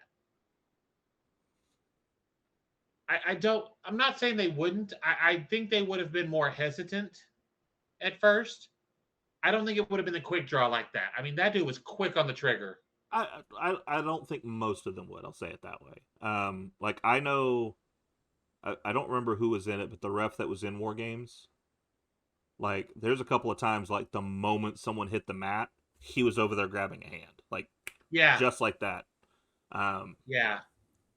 a lot of them, Um, yeah, you see them hang back, but then well, and again, it's hanging back could be that they're good at catching it. They're good at just looking at it. Maybe that's right. all it is. I don't know if it's that, but I feel like, especially with the old regime, I think they would have been more worried about how Vince is going to respond to it for them stopping Yeah. the match because it was like when Jericho and Pac when Pac broke his ankle Mm-hmm. and Jericho tried to end the match and the ref didn't count it. Yeah. Like Jericho got up, he's like he broke his fucking ankle, Yeah. but the ref wouldn't like he didn't deviate from the plan.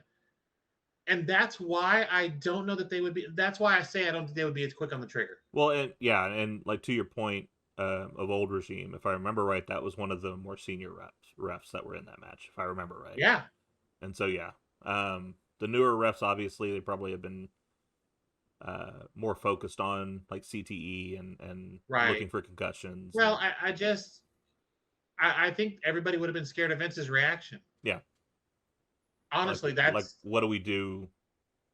yeah. Um, whereas no one's worried about Tony's reaction.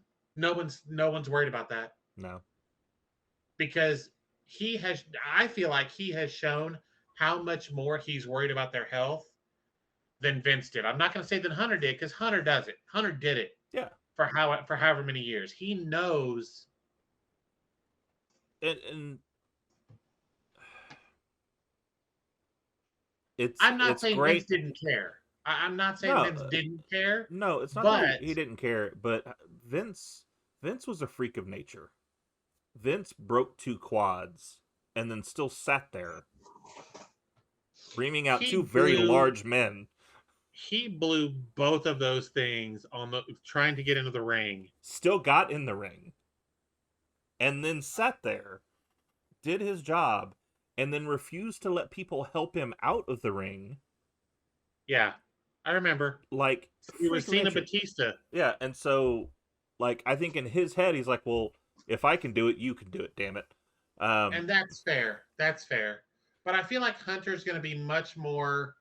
If you see something, bro, shut it down. Yeah. Well, I mean, I would rather people say, "Hey, this match ended this way and it sucks," yeah, and for me to be able to say, "Yeah, but wrestler A got hurt, so we stopped." yeah. Like Find something to fill the time. Get them off the screen. they Find always something to have fill it. something extra. Yeah. In fact, You always keep actually, Road Dogs podcast they talked about that a lot. Of they have matches specifically that are always like fluid in time. Of do they need to cut or do they need to add? And yeah, so yeah, match ends 5 minutes early because someone tore a quad, because someone tore a pec, because someone got a concussion. yeah, You can add that 5 minutes somewhere. yeah. Well, Hey, and especially if you have somebody like Rollins who hasn't gone on yet. yeah, Rollins can easily fill 5 minutes. yeah. Well, and you know. So if not in the ring, at least on the mic, like he can go yeah, out but there that's what and I'm bump saying. his gums for 5 minutes, and people are interested. Right. I feel like it's a lot different now there It is. than it was, and we kind of got off on a tangent again. But it just is one of those things that I appreciate that they're looking out for people more than they used to. Yeah, absolutely, absolutely. Um, let's go ahead and hit some news. How about that? Yes, we still have news. We still have news. So first bit of news, Brock Lesnar might have made an impact. Um, on Kurt Angle show, he had commented that Brock Lesnar allegedly tried to join TNA around 2007. Quotes directly from him from his podcast. Okay, Brock calls me. He's not in the WWE. He says, "Listen, man, can you get me in TNA? I probably shouldn't even be saying this now, but you know what? Brock doesn't care." He said, "Hey, what are you making?" And I said what I was making. He said, "If you can get me that, I'll come." I approached TNA, and they said, "No, we're not giving that kind of money." So that's insane to me to think that we're not giving Brock that money. I mean, but at the time it was Dixie Carter in charge, and it was her family in Right. charge, so not massive wrestling fans. So maybe they didn't But see that in Brock. But if you had the option at that point to bring Brock Lesnar in, I don't do they know. still I can see I agree with you, but at the same time I can see the hesitancy just because it's Brock Mm-hmm. and he was young, he was temperamental. He wasn't quite the proven commodity that he is today. Yeah. Um, So, I don't think it would have been good for Angle because Angle was in a dark period of his life at that time. However, right. can you imagine if they reignited that Angle Brock feud and that ran the show for 6 months? Was it the six-sided ring still? 2007. Yeah. I think that's before. Yeah, that's I don't think before. I think Lesnar would have struggled with the six-sided ring. I look at some of the guys that they brought in, that they the older guys, they struggled with that six-sided ring. But they struggled with it because they didn't like it. If you look at Brock's repertoire, it wouldn't have mattered. He Like, cause he actually would have wasn't. had more space for the Suplex City. Yeah. So, I mean, Yeah, I think he'd have been fine. Plus, it's like two sides off an octagon, so he's already used to that fair. structure. That's And fair. and plus, that right there, perfect tie-in. You put a six-sided cage there, and you have Yeah, some MMA style matches with him and Kurt. yeah. I mean, that could have been a turnaround for that company. Not to 2000. beat Vince, but I mean to be like an Who was still AEW there level. in 2007? 2007 roster. Let's see that. TNA 2007. It'd help if my keyboard would type. 2007 roster. Because Kurt was there, so AJ was still there. Yeah. Well, and Was that's what Joe? that's why the thumbnail's what it is. Could you imagine him and AJ when AJ was young? Jesus, before that would. Brock was before Brock was as big as he is now size wise, Mm-hmm. and AJ in his prime. So Holy shit! just gonna go off the big names. Okay. Um, AJ Styles, Abyss, Alex Shelley, Austin Aries, Ooh. Creed was there at the time. Austin Creed. Uh, Hey, it's one company he didn't shut down. Go ahead. Austin Creed, Yeah, Xavier have you not Woods. heard about this? So they talked about it on their table for three when the New Day did it. Okay. Kofi was in OVW, I think it Oh, was. that's right. Yeah, every time he came in, the company would close. That's right. Um, He came in his suit with a resume, and Kofi was like, "You got a resume? I didn't even think people did that anymore." all right. Road Dogg was there. Bobby Roode, Booker T. Uh, all of the Devons were there, or all the Dudleys, excuse me, all the Devons. 3 Devons. That's all there. Chris Sabin, Christian Cage, Christopher Daniels, Man. Elix Skipper, Eric Young. Who? Elix Skipper. There's a Uh, name I forgot. one of the greatest of all time, Glenn Gilberti. Um, I'm done. I quit. I quit. Hernandez and Homicide, James Storm, Jay Lethal, as much as you hate to say it, Jeff Jarrett. Rikishi was there. Oh, that's right. I forgot he showed up there for a minute. Yeah, Judas Macias was there. Who? Judas Macias, he was more known in XPW, I think it was, that MTV promotion that they had for a hot minute. He was the one that they did the white contacts and he had like grease black hair. Big dude, athletic, and I don't know why he wasn't more known in there. Kazarian, Kevin Nash was there at the time. Billy Gunn. The Main Event Mafia was there. Yeah, Main Event Mafia. Conan, Kurt Angle, Lance Hoyt was there at the time. Matt Morgan was there. Norman Smiley, Petey Williams. I'm assuming he still had his shoes on there. Norman Smiley. Yeah, Norman Smiley. Raven was there. Rhino, Ron Killings, Samoa Joe, Steiner, Hall, Loki. Okay, so this was Brock Sanjay before Dutt he was and Sting. Who? Sanjay Dutt and Sting. Okay, so Brock before he was just chiseled rock. Yeah. Before he was huge. Okay, so Brock and Abyss. Mm-hmm. Okay, before I do this, cover your other news real quick because this is going to take us a minute. Okay, well, yeah, we'll come back to this. The next one is so Bianca Belair tweeted out that she was going to she has been changing her body a little bit, and she's been posting pictures kind of leading up to this of her being more cut, doing certain poses, and then come to find out it's because she was going to do a WBFF Pro Atlantic City Pro-Am competition. First of all, let's call the pictures what they were. They were thirst traps. Whether they were meant to be or not, that's what they were.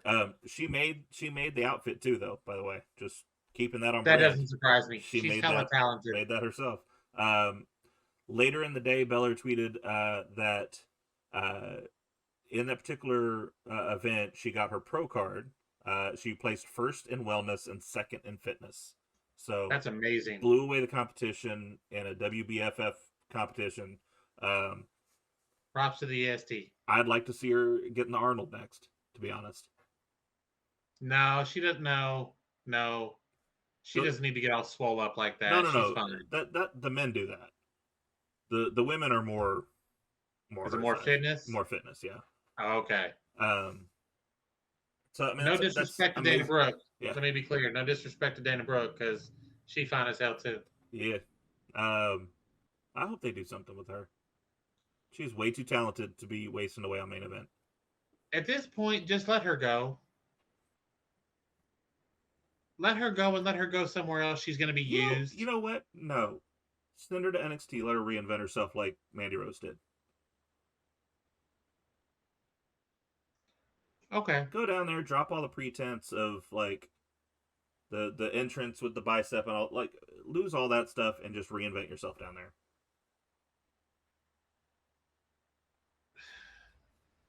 I don't know that she has it to do that. I think she does. I don't think they've let her do near what she can do. She showed a lot of personality and a lot of stuff in that 24/7 stuff. I love the 24/7 stuff. That shit was great. And if they would let her just use that personality as a character, I think she'd be perfectly fine. She has done amazing work to get better in the ring. Her matches have gotten better and better. Fair enough. Let her stick around. Let her reinvent herself. Let her win that women's title down there after Mandy's done with it, and let her be the one to dethrone Mandy. Could be, because there was a story between those two for a long time of them being attacked. Yeah. So maybe that's the thing. Regal non appreciation society caused him to leave. Um, so What was the deal with that? I didn't read all that. so transcripts of this have come from Cage Side Seats. Um, there was a statement going around because of a interview that EC3 had with Sportskeeda, saying that there was maturity issues in the management, which okay, I We're could well see that, aware of.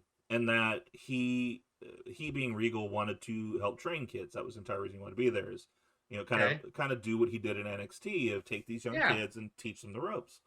Because Um, him and Brian Danielson, Mox were holding like in ring stuff right, before shows, right? right, and not like it was scheduled, not like they had to attend, but just Right. like hey, 10-15 minutes before the shows, we're gonna be out there. If you want to come out there and learn some stuff, come out there and learn some stuff. Apparently, according to what EC3 says, Regal has told him that they didn't respect that.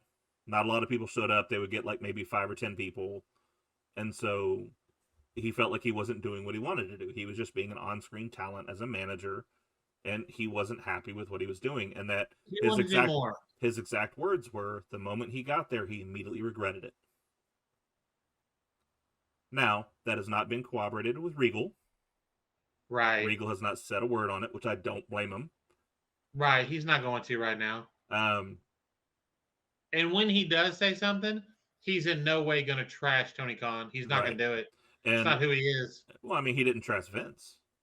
He Yeah. went over there and like said all the good things about Vince, and that's fine. Vince had some good things about him, and that's what he wanted to accentuate.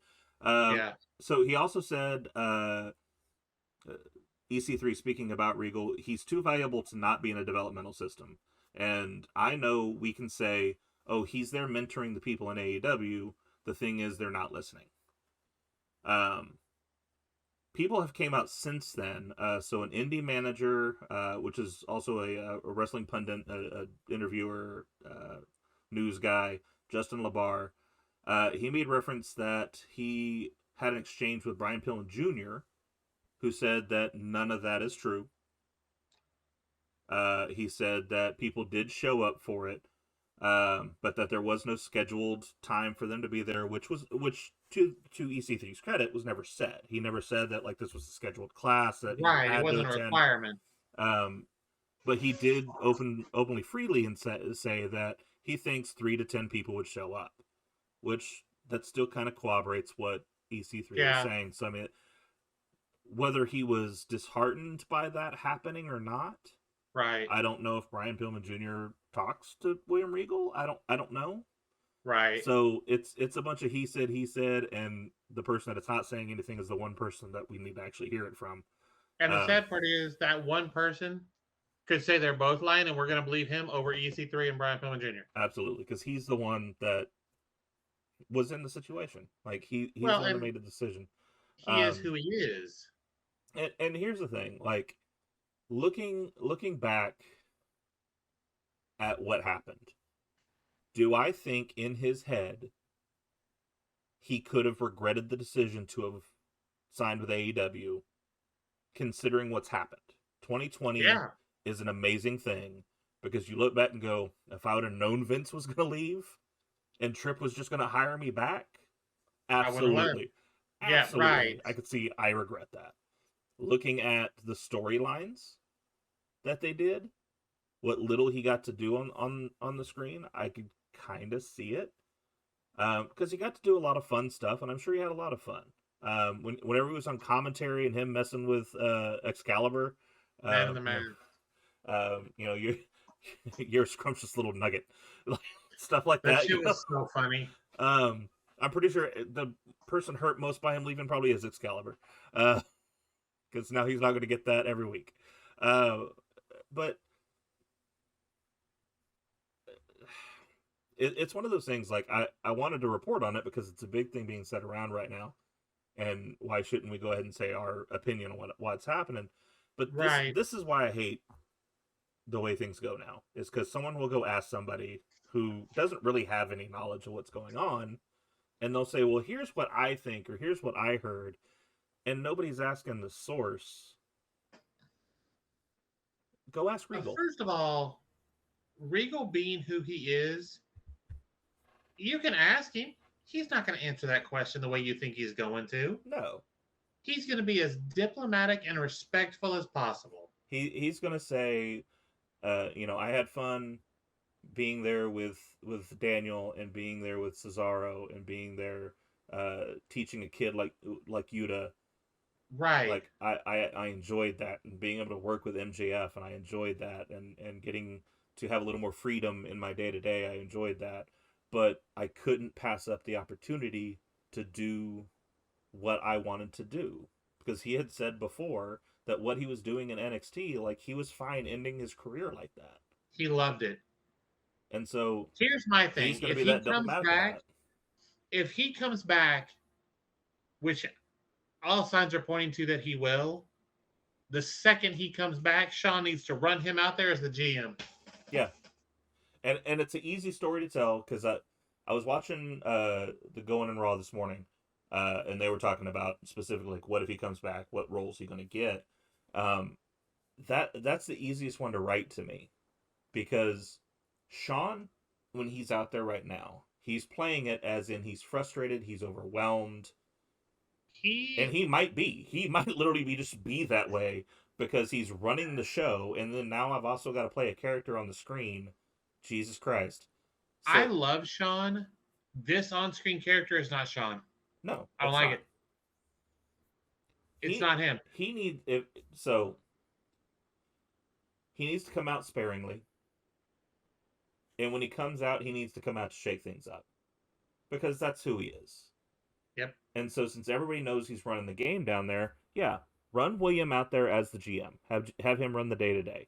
If if it comes down to, like, GM's hands are tied, we're gonna get a Then match. Sean gets involved. Yeah, we're gonna get a match between Braun Breaker and some nobody because of some fluke that happened, but GM's hands are tied, and everybody wants Carmelo Hayes to go against Breaker. That's when Sean comes out there and goes, "I beg to differ."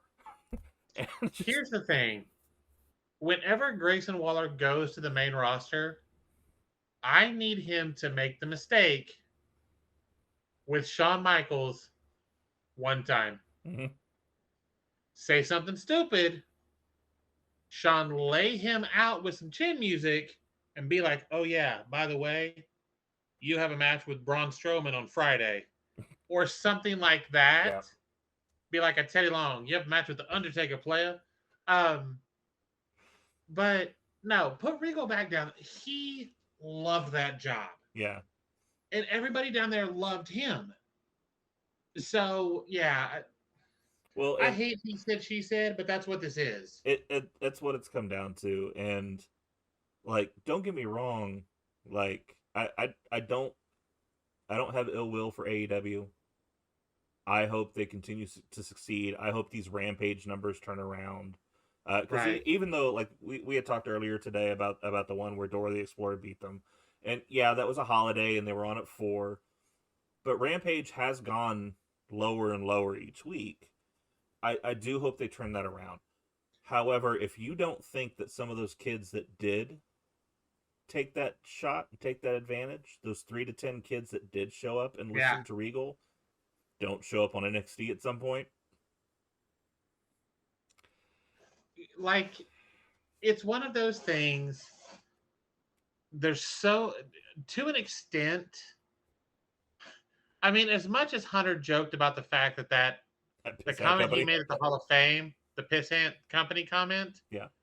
if you think at some point that if he had the option, the company had the option to buy AEW, they wouldn't, you're crazy. Yeah. He would leave it just like it is without the elite, because they'd leave when it gets bought out because they're not going to be the top dogs anymore. But can you imagine what he would do with that roster? I don't know if they leave, but that's a whole different thing. I see Triple H being smart enough to make a deal with them, because if they could get in there, and I don't think they even want to be top dogs, because, I mean, look how long it was until they actually won the titles. They were keeping themselves out of the spotlight. To me, the only one that kept themselves out of the spotlight in a way that mattered was Cody. I don't disagree. Because Cody said, "Look, if I don't win this world title, I can never challenge for it again. Yeah. Take me off that." Like, and I understand the TNT title. He was very focused on Cody. He helped make that a big deal. The pandemic obviously changed things. Yeah. Absolutely. Had we not had the pandemic, I don't think Cody leaves. I don't think he leaves. I think things are very different with the company, Mm-hmm. and we still haven't put the world title on Cody. Right. So, but Regal back to what we were talking about. Regal in NXT is a perfect fit. There's no reason to not put him back in the GM role to get Sean off the TV, Mm-hmm. and it makes 100% sense. And no one's going to be stunned when it happens. No. I'm just upset we couldn't get it before a couple weeks ago. Yeah. I mean, it's sad that we've missed him this long. It'll be good to see him back in that role. It'll be good to see him settle back in when he does. The rumor on that right now is that beginning of the year, we'll start to see him start to incorporate back in, which is good. End out this month. Obviously, there's probably already plans, so right. We weave him into a story going forward. But he's a guy that I think when Dusty died, there was a hole in the spirit of NXT. I agree. And I think William Regal became the filler for that. I agree. And so, like, when he left, we lost some NXT passion. We lost something. If Dusty was considered by most the father of NXT, mm-hmm. Regal was very much the grandfather, the uncle, whatever. He was a stepdaddy. Whatever. He 100% filled that role. Absolutely. So was there any other news besides those two things? 3 things? No, that was it. Okay. I mean, there's some little things, which we kind of talked about offline. Kaylee Ray showing up at the Performance Center. She's going to be in a tryout coming up. I think this weekend is when it is. Why are you putting Kaylee Ray in a tryout? Formality, I would assume. Okay, so you're gonna have a tryout, have her go in there anyway, and just show us. Back to the Brock TNA thing. Yeah. Just off the top of my head, the matches that I would have wanted. First of all, Joe Brock would have been amazing because Joe was in his prime. Yeah. Brock Abyss would have been off the hook. Mm-hmm. That would have been crazy. I want him to show up in the Rumble at least once. Abyss? Yeah. That'd be solid. I'd be here for that. He's backstage. Why not? Have him slap the mask on. Yeah, he's a backstage agent for them. I didn't know that. Yeah. Okay. I'd be here for it. I think some people would be excited about it. I think there'd be a lot of who the hell is that guy? Yeah. But some of us Cole would like, fix that in the first 2 minutes. Yes, 100%. There's a lot of talent. I actually think because Brock was not so huge at the time in terms of build, mm-hmm. that he'd have had some great matches with Christopher Daniels. Yeah. Like, there's so many people on that roster that you could have had great matches with Brock. And to throw some of the entertainment out there, like, he obviously was more hard-nosed wrestler when he first started. The stuff he did with Kurt before Kurt left got a lot of that comedic bone out of him. Jay Lethal at the time was doing the machismo gimmick.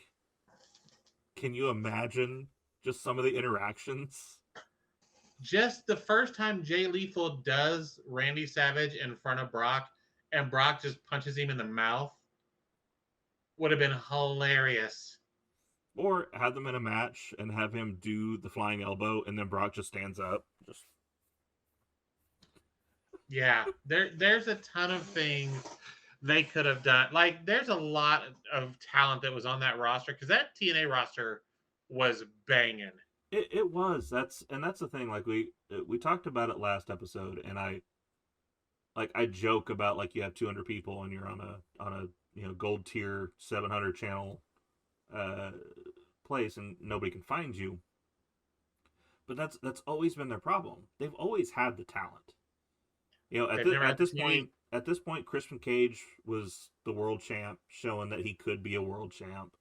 You had AJ Styles on all cylinders. Um, the idea that you had Christopher Daniels, which almost went to WWE to be the higher power, and I know. The Fallen Angel, that shit would have been so it would have good. been so good. But the fact that they were even looking at him though, like they knew I how big think he they did was. one. I think they did one backstage segment with him, and we're like, "Nah, we're good. Yeah, and it was all about the size. It was he was too small. He was small. Too small." Yeah, which I love Christopher Vince is Daniels. smaller than Taker. I don't know what the big deal was. Um, you know, James Storm, which has always been to me like a great talent. I'm really surprised that he still hasn't been snagged up by somebody. Yeah, but Um, he's. I will say because I remember his one match in NXT. I was excited. I was like, "Beer money is in the house." yep. I was Um, here for it. well, and at the time they had no problem with intergender stuff, and you had Awesome Kong there, Yeah, and just that would have been some great. one interaction between the two. That would have been some great shit. You know, it Yeah, there was so much talent on that roster. They could have eaten. Brock could have. He could have eaten for years. yeah. And then people that you could just throw at him. You had Shark Boy there. Like I said, Sanjay Dutt was there. Spike Shark Dudley Boy. was there. Like little people you could just feed to him. Shark Boy. Stupidest gimmick, greatest shit ever. Uh, give me a shell, yeah. Um, I look. That stuff was so terrible, but it was so funny. I don't know how they got away with that. Like how you ripped off the gimmick. Like not even Blatantly. partly. He's Blatantly. going out there doing a stone cold impression. The sad part is I'm willing to bet he called Austin and said, "Hey, here's what I would like to do." Or somebody made that phone call and Steve went, "Oh yeah, no, Yeah, go ahead." yeah, that's funny. Um, I don't know if they did because supposedly they did that with Jay Lethal and nobody asked Macho. So, I can see that. but they were like, yeah, he said it was okay. Go ahead. That well, and then we had Jay Lethal being Ric Flair, Oh, which is so good. The woo the off in the woo ring. off. Oh, throwing an alligator shoe up the ramp. Jay But yeah, Lethal is no, so had massively their talented. best time. The best time they had was Spike TV, Mm-hmm. but then WWE put something on Spike, and they had to kick TNA to the curb, and that was a wrap. No, see, to me, the downfall, and it's just outside looking in, was Hogan. That was the downfall because that gave them the hope that they could run show to show on Monday nights, and they got their ass whipped so quick. You never should have tried. Like, don't do that. Stay on Tuesday nights, or I think at the time SmackDown was on Tuesday. Like, stay on Wednesday nights. Stay away from WWE. Be the Wednesday or alternative. Thursdays when it was they were on. Yeah. Yeah, like be the alternative. Don't try to go head to head with them. Well, see, and that's just it. Yeah, when AEW started doing Dynamite, they did it on the same night as NXT. Mm-hmm. But that's NXT. Yeah, That's not Raw and you're SmackDown. like I love NXT. Don't get me wrong. Third brand, third of the fan base. They weren't Yep. making near the numbers of SmackDown or No. Raw, no matter how good the show was. Nope. So it was an easy Because that shot to was go against them. well, and it was one of those things that the fans, the people that liked NXT, liked it for the same reason they like AEW. Mm-hmm. AEW The when it first booking was a lot started, of the same. yeah, AEW when it first started was very much an NXT type product. It was here's a little bit of entertainment, but here's mostly just some banger matches. You're not going to realize what time it is by the time it's done because you're just watching, you know, flip after kick after punch. Like it's just constant. Yeah. Um, you know, and like to link it back to Russo, like it was very much like a crash TV, which is what he always tried to push of just like it's Yeah. one thing after the other, after the other, after the other, and you're just constantly being entertained by it. And And by the time it's over, you're exhausted, but it's over, so it doesn't matter. Yeah, and yeah, so I mean, it was an easy win for them, Yeah. and especially because at the time, if I remember right, NXT was still just on the network. They hadn't gone to Yeah. USA yet. Um, No, they had just started on oh, had they just USA started? Then when Dynamite started yeah. on So Wednesdays. that's even to me even easier because you have a whole WWE fan base that knows nothing about NXT. Yep. Because let's be honest, 80% of that audience that's sitting in that crowd don't watch NXT. They're there with their families and they're watching it because their kid likes it or because their dad likes it. They're fans by proxy. They're not fans because they love the product. But then and then AEW was like, oh, but we have Chris Jericho. Oh, Yeah. I know that name. I'll watch that Yeah. show. I remember that guy from when I was a kid. I remember that Yep. guy from one Hundred WCW. percent. Um, 100%. and and then bringing in Matt Hardy later, and they were bringing in Christian and names that, oh, I were know this known. guy. Yep. And then we started bringing in like Tony D'Angelo's henchmen, and I don't know why we did that. Um, Cole Carter's a hell of a talented kid. he is. I'm not saying he's not, but I when I'm agree. looking at the product and I'm going, hey, henchman number 3, I got to get that guy. Okay. On that, You good? I'm just waiting for Batman to pal somebody over here. Like, I am the knight. I am vengeance. that was solid. I am Tony Khan. Yeah. So that ends out the news. Anything you can think of that you want to bring up? Anything you want to talk about? No, No.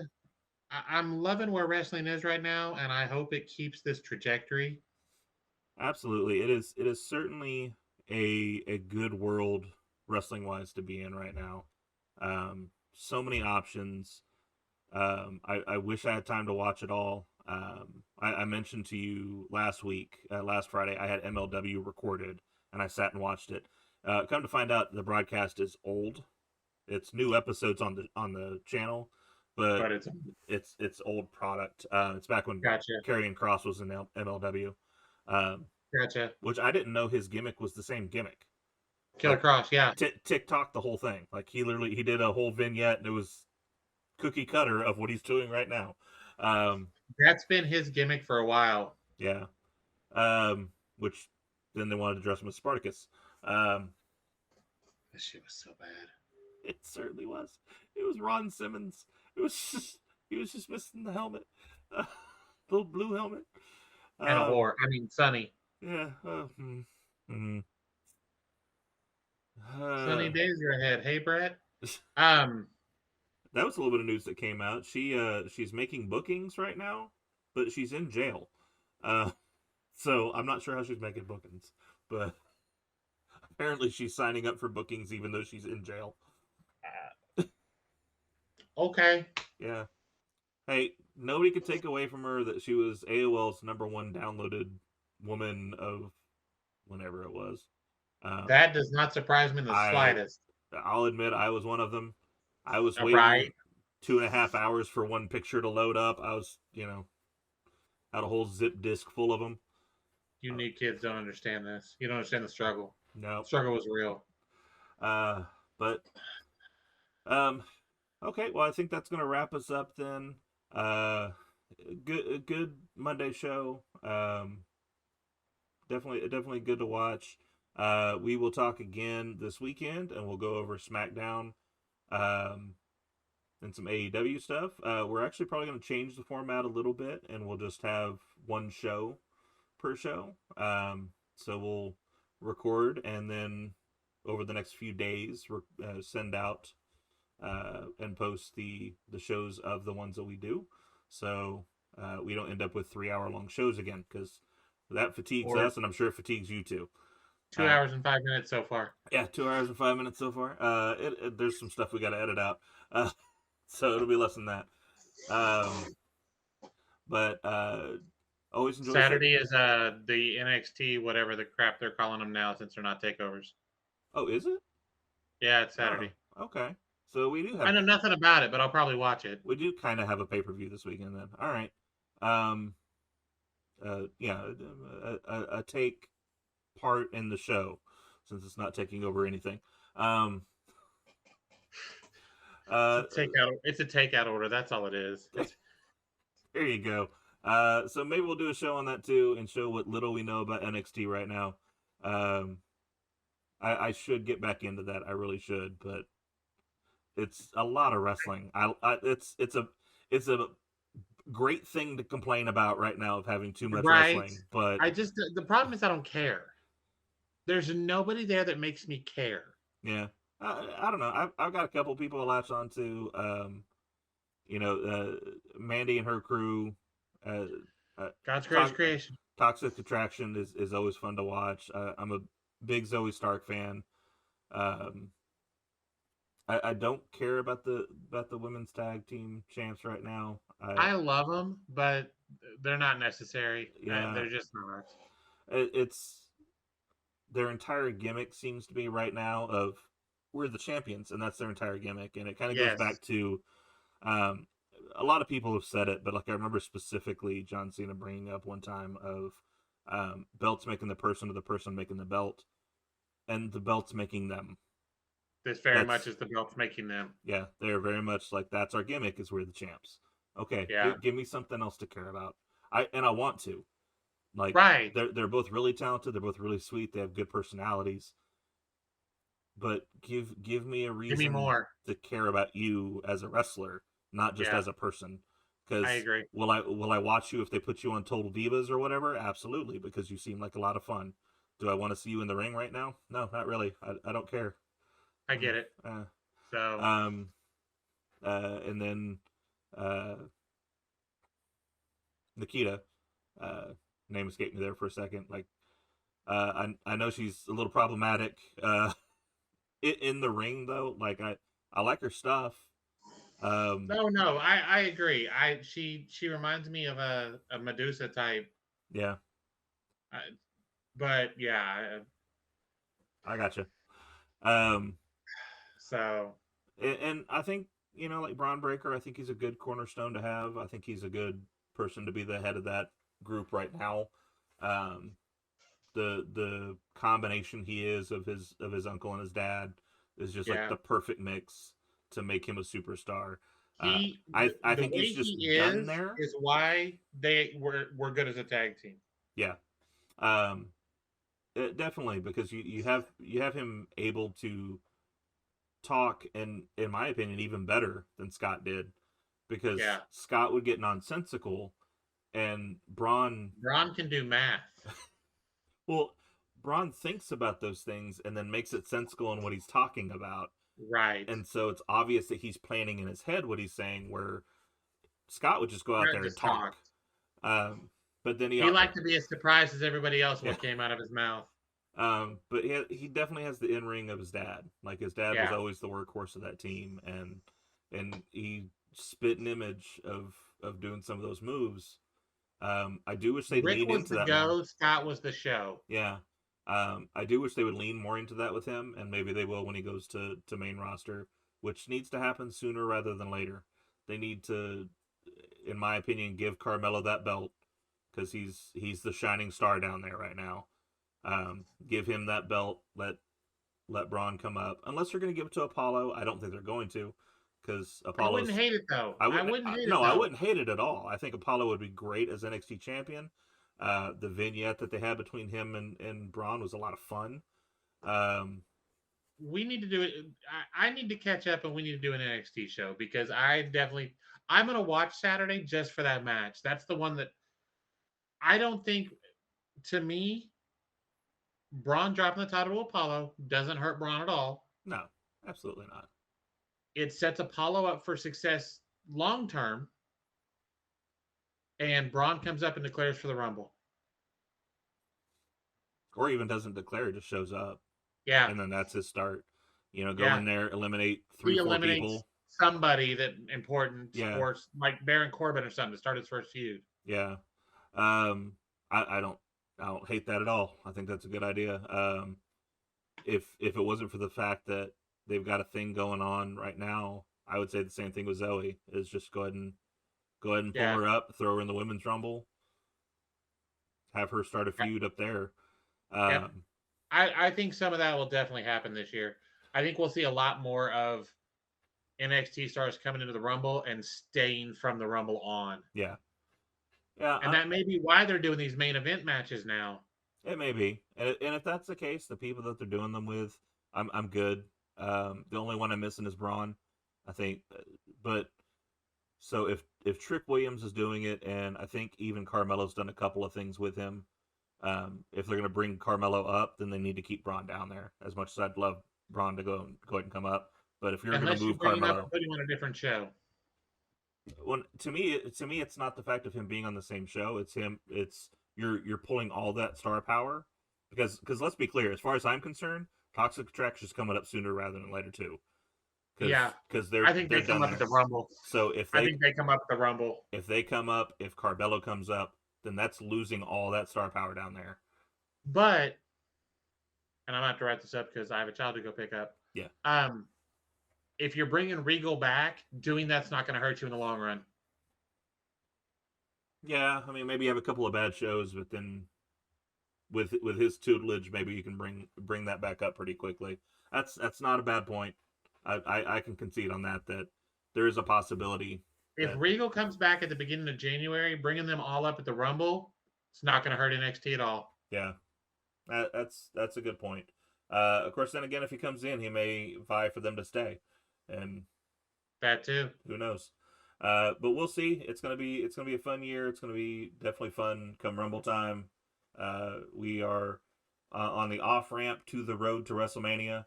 So if nothing else, maybe Saturday night we start this while we're watching the pay per view and kind of do both.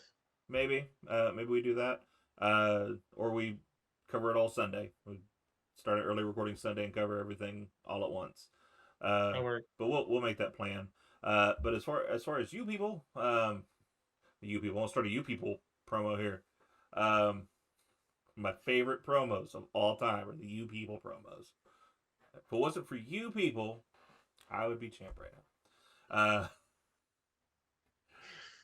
now. Great day in wrestling. Thank you for staying with us. If you've enjoyed us, like, subscribe, all that fun stuff. Hit the bell at the top. Tell your friends. Share us on Twitter. Share us on Instagram. Share us on AOL chat. I don't care what you share us on. Just share us somewhere. MSN Messenger, Yahoo groups. That's right. Get in those chat rooms where they say ASL all the time, and I never knew what that meant. I thought it was ask someone later. I'm like, ask them what? I don't know what we're asking people. I'm going off the rails at this point. Anyway, yes. We'll be back this weekend. We'll have some more stuff out. We'll have some more fun. Come have some fun with us. Bye.